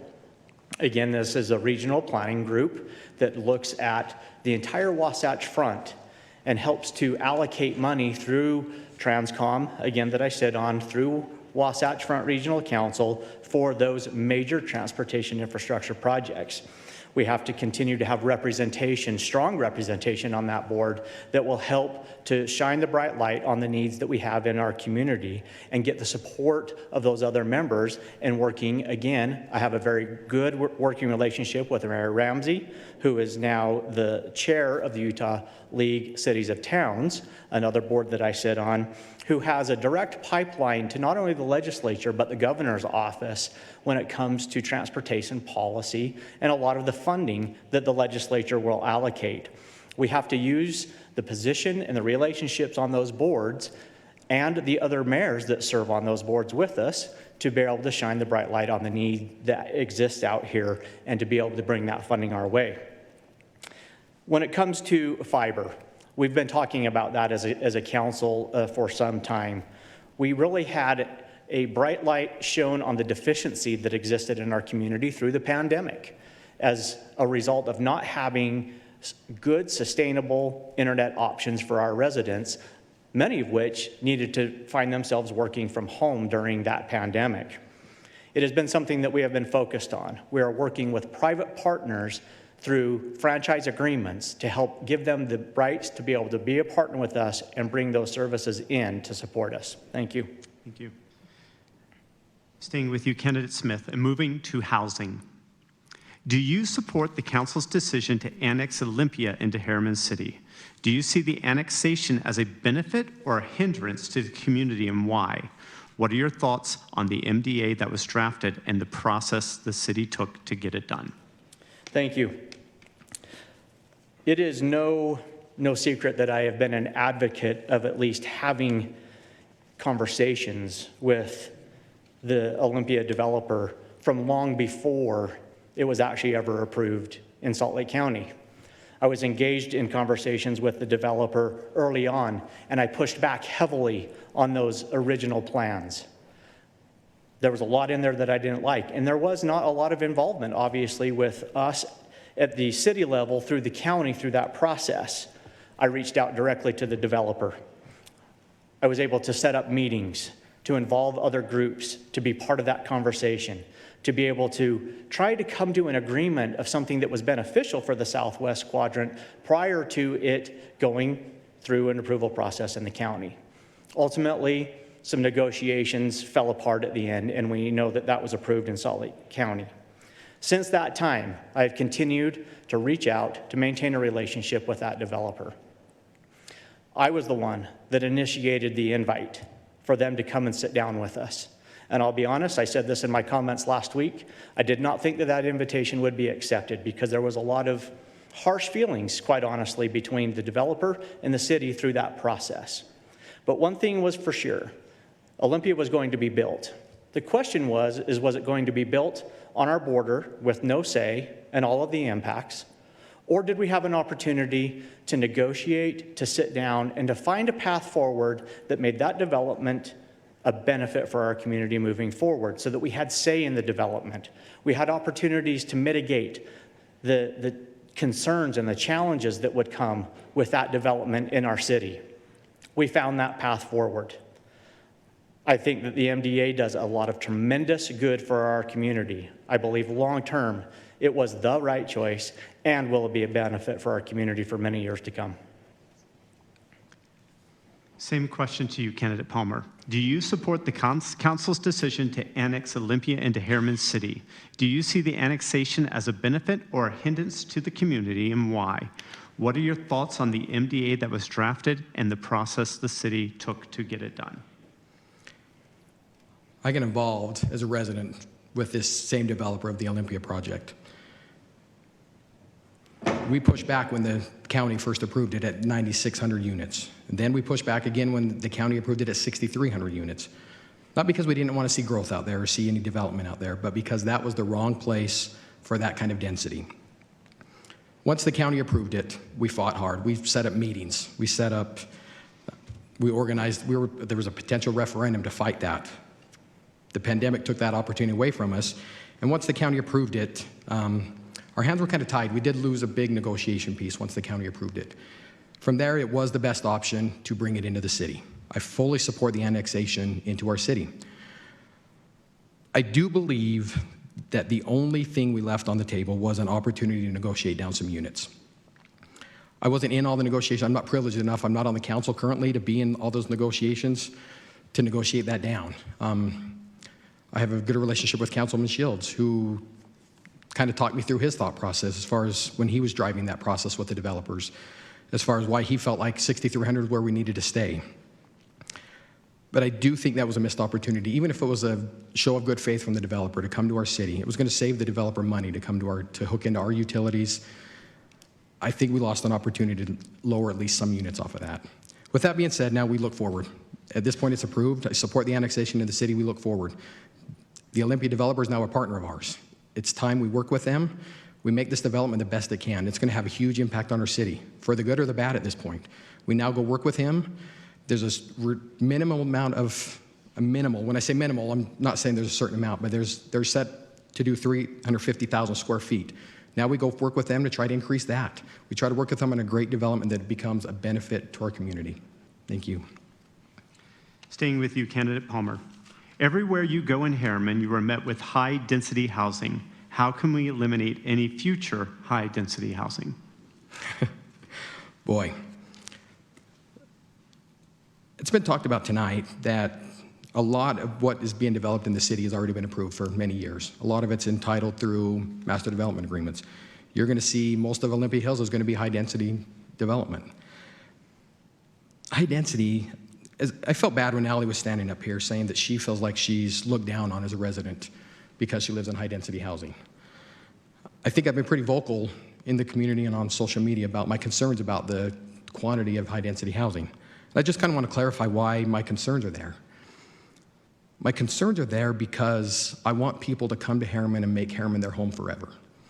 When we get out of balance in the city, when high-density housing exceeds single-family housing, it becomes required that once you want to upgrade, if you will, I'm not saying everybody wants to upgrade, not everybody wants to move from a townhome or an apartment into a house, but those that do, that opportunity is not there for them. I've lost so many friends out of the city that have come, they've lived in a townhome or an apartment, they want to make Herriman home, there's nowhere to go from there. I want people that come in and live in the high-density housing to be able to have a forever home in Herriman, to be able to make it a place they can stay throughout there so they can move into that single-family home. And then if they want to go back to a townhome and they retire and not have the maintenance and necessary, that's my concern. That's why I want to push for a balance of housing out here. There's still going to be a need for high-density housing. There's going to be a balance. We have to push for that balance. The first opportunity we're going to have is the general plan that's going to be passed next year. That is the guiding document for the rest of this, for 10, 25 years for the city. We have to protect certain areas as far as single-family homes. There are going to be some places where high-density housing is needed, where it fits. But we have to make sure we have a balance so that we fit the needs of everybody in our community. Same question to you, Candidate Palmer. Everywhere you go in Herriman, you are met with high-density housing. How can we eliminate any future high-density housing? Since you said Candidate Palmer, I'll go ahead and Oh, answer. I am sorry. Candidate Smith? Do you want to answer again, Lorin? Candidate Palmer, you will not be answering that again. Candidate Smith, please. No. My apologies. So, again, we've heard tonight, and I think it is very, very sad and very unfortunate that the term high-density housing has been turned into something negative in our community. I think that is unfortunate that those, no matter choice, circumstances, whatever it is, that live in high-density housing in our community, they need to know that they are part of our community, first and foremost. And we need to quit creating language around the types of housings that are out there and creating a divide in our own community. We need to be united as a community. They have the same rights and privileges as anyone else in our community. And we need to do better at not looking at it so negatively. I understand that people don't like, quote unquote, high density housing. But as we look at how the development has occurred in our city over the last 20 years, it is natural that obviously the first development to happen is going to be along our major transportation corridors. And next to our major transportation corridors is exactly where that higher density housing should be located. It should not be away from those major transportation corridors to further complicate the transportation infrastructure issues that we have. And those have been the first places to develop. They are the most prevalent, they are the most visible, and therefore I think that there is a perception that we are way out of balance and that we need to make a drastic change. One thing I do know is that the demographics of our society is changing. Their desires for what they want as a home, the responsibilities they have as a home are changing. And we need to be able to recognize that, quit creating a divide, and create a balance of housing, including in Olympia, which will have a ton of single-family homing that will meet our needs forever. Thank you. Staying with you, Candidate Smith. Recognizing there are current significant housing commitments that are already underway, our city's population has metastasized in just a few years. What will you commit to so that we can pause housing growth for a season and focus on infrastructure and economic development? Well, I think I think that the challenge of pausing development for a season is unrealistic in our current climate. Again, we've heard, and the studies are out there, that we have a 45,000 housing unit shortage in Salt Lake County. So we cannot be part of making that problem worse. We cannot stall development in the critical housing that's needed. We do need to focus on infrastructure. We do need to have smart planning. We do need to have smart growth. And the way that we do that is, again, by engaging with our developers. Quite honestly, the Olympia process was part of that, was part of engaging in a conversation with the people that actually build the houses to help them understand the needs, to help them understand the challenges that our community is facing. As we talk about the infrastructure needs, again, I've done a lot to be able to address particularly our transportation infrastructure needs and the funding that's been allocated. We need more. We need to continue to focus on that. We need to be forward thinking. We can't be standing and trying to play catch up with the growth, which I think has been honestly one of the large issues that our community has faced over the years, is that we've grown so rapidly that we haven't been able to really get in front of that growth and have a strong strategic plan for the future of our city. Growth can continue, but we need to be able to put a strong strategic plan. We need to be able to pull back enough to put a solid strategic plan in place of how that growth can continue, how we can continue to meet the housing needs not only of our area, but of the county as a whole, and have a strong pathway forward, a guide to help us navigate those challenges. Thank you. Candidate Palmer. Recognizing there are current significant housing commitments that are already underway, our city's population has metastasized in just a few years. What will you commit to so that we can pause housing growth for a season and focus on infrastructure and economic development? Great question. One thing that I enjoyed watching through the Olympia process was there was one requirement that I loved about the MDA, and that was that the developer of Olympia is required to pause if there are failing roads that are affected because of their development. I think we need to take that a step further with all future development. Of course, we can't go back and change past master development agreements that are already in place. There's still an opportunity for some future master development agreements that are going to be created. All of those, it's my commitment that all of those will have similar tie-ins, that those developers, if there is a failing road downstream or in their development, they are required to pause development at that point to catch up so we can catch up with that infrastructure.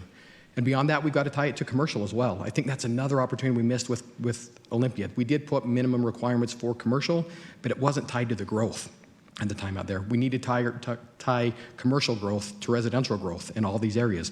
We can't build a certain residential until we have a certain square footage of businesses built. We also have to tie it to water. Water is such a critical. I'm scared to death of what's going to happen with the water. Jordan Valley assures us they can provide water to all of Olympia. I hope they can. It scares me. But we have to require it, much like we've seen developments around in communities around the state, because when they've run out of water, they've had to put a stop to development. We have to be sure that when water becomes an issue, we can put a stop to development. And we have to put that in all of our future master development agreements to where we can protect our current residents so we don't have to eventually give up, ration water just to accommodate new growth. Thank you. This will be the closing question, and then we'll have final statements. We'll begin with you, Candidate Palmer. In the latest City Council meeting relating to Olympia Hills, a council person said that if the citizens didn't like what the council did on this matter, they could vote them out in the next election. I would like for you to comment on that statement.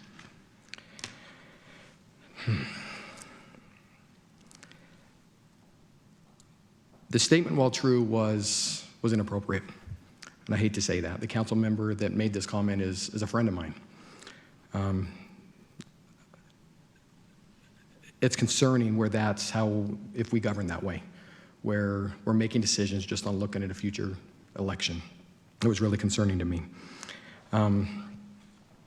While true, that's obviously true. We're all, as elected officials, you have 4 years.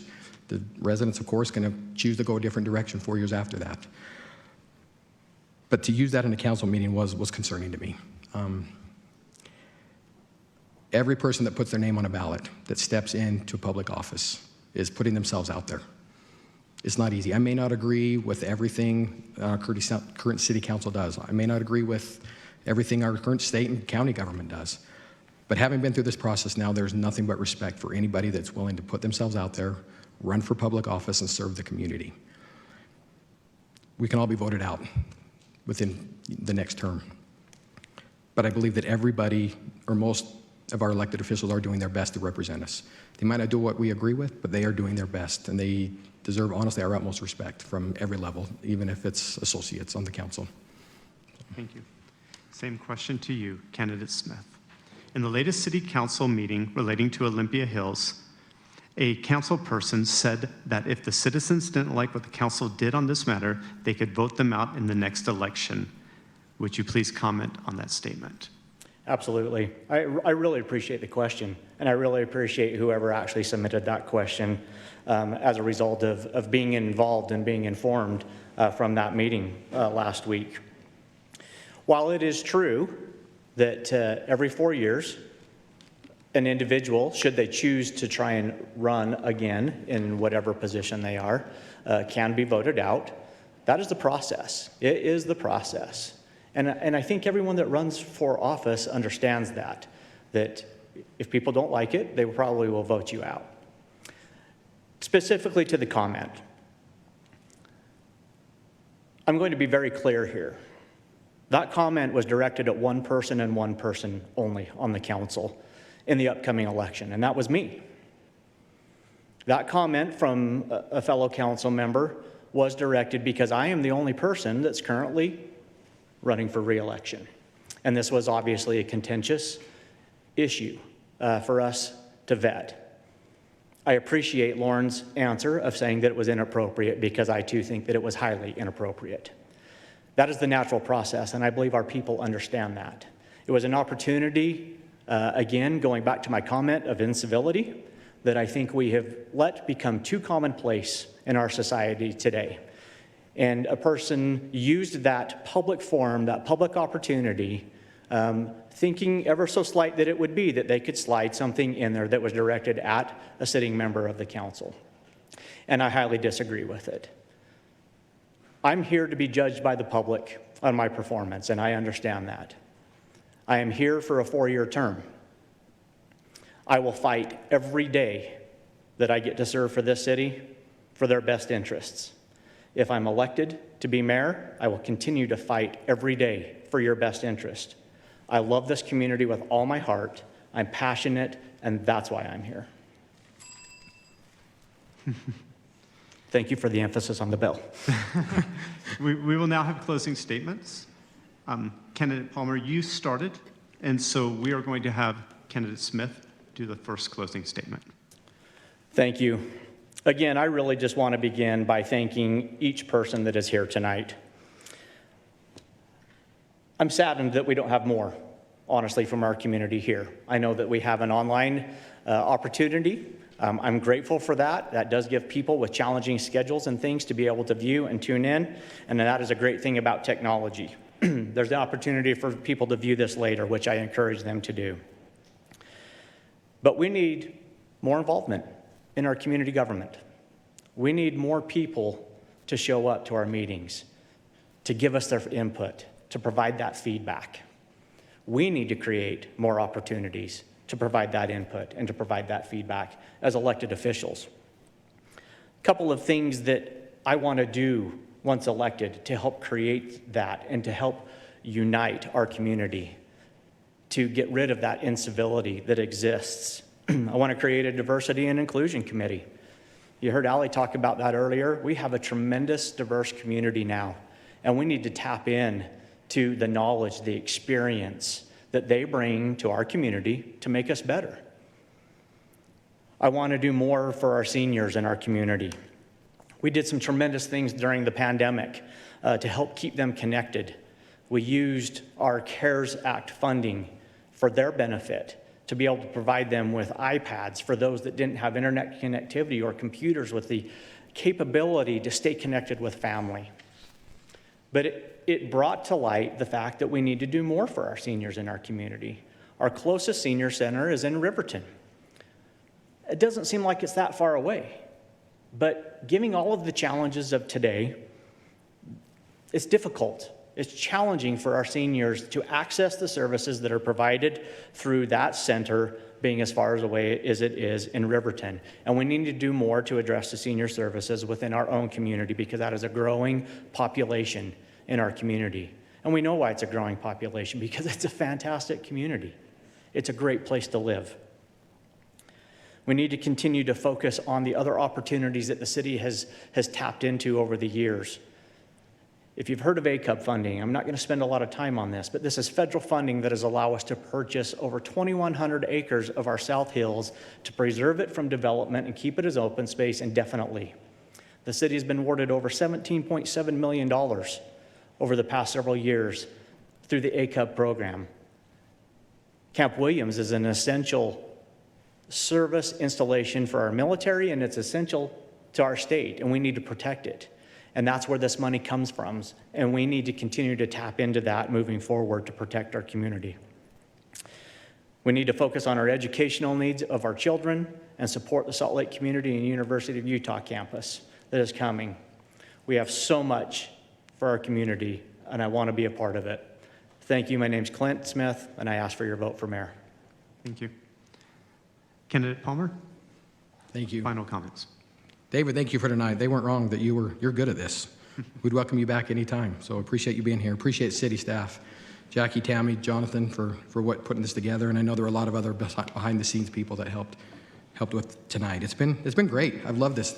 I love the engagement. I love seeing different visions and different ideas. I appreciate those that have submitted questions tonight. It shows there is some involvement. A lot of people are here in person. A lot of people will watch this online, but the questions were informative. They were educated. I appreciate the informed public that we have out there. I would love the opportunity and the privilege to serve as your mayor. To me, it would be an absolute privilege. As I mentioned, it's not about politics for me. I never picture this as jumping into politics. I want to serve you. I want to be your mayor. I am proud to be Herriman. I want to be the mayor for all of Herriman. As Clint mentioned, I too have been discussing already a diversity committee. I've been meeting with Antonio, who's here tonight. We've talked to Mayor Dirk Burton in West Jordan, who already has one in place. I already have his framework of how they've set that up over there. I would love to have a diversity committee. I speak Spanish. I want to do some outreach. I'm bilingual. I haven't put that out there, but I'm bilingual. I'm having an event next week at our local Mexican restaurant at La Garnacha where it's just for the Hispanic community to come out and be able to express their concerns to me. Because I think they have different concerns. Aly, we've talked a lot. I think they have different concerns than what I do as a resident. I'm invested in Herriman. I'm invested in being available and listening to all residents. Again, like I said, this is not a stepping stone for me. I'm invested in being here and serving and giving my full time to this city. I pledge, as your mayor, to be your advocate. I promise to serve all the residents of the city with dignity and respect. I will never waver from who I am and my desire to serve and give back.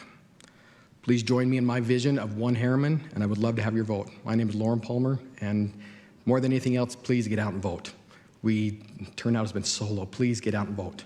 It's critical that you get involved in this process, and of course, I would love to have your vote. Again, thank you for tonight, and thank you, everybody.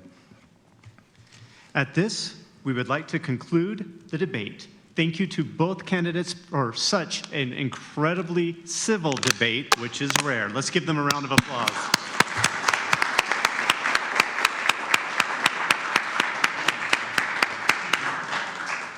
On behalf of myself and all who have been involved in making this evening happen, we want to thank you for joining us. You are an exemplary group and audience. Thank you so much for coming out this evening. Drive home safely, and we look forward to seeing you again at other city events. Tonight's event is now concluded. Thank you, David.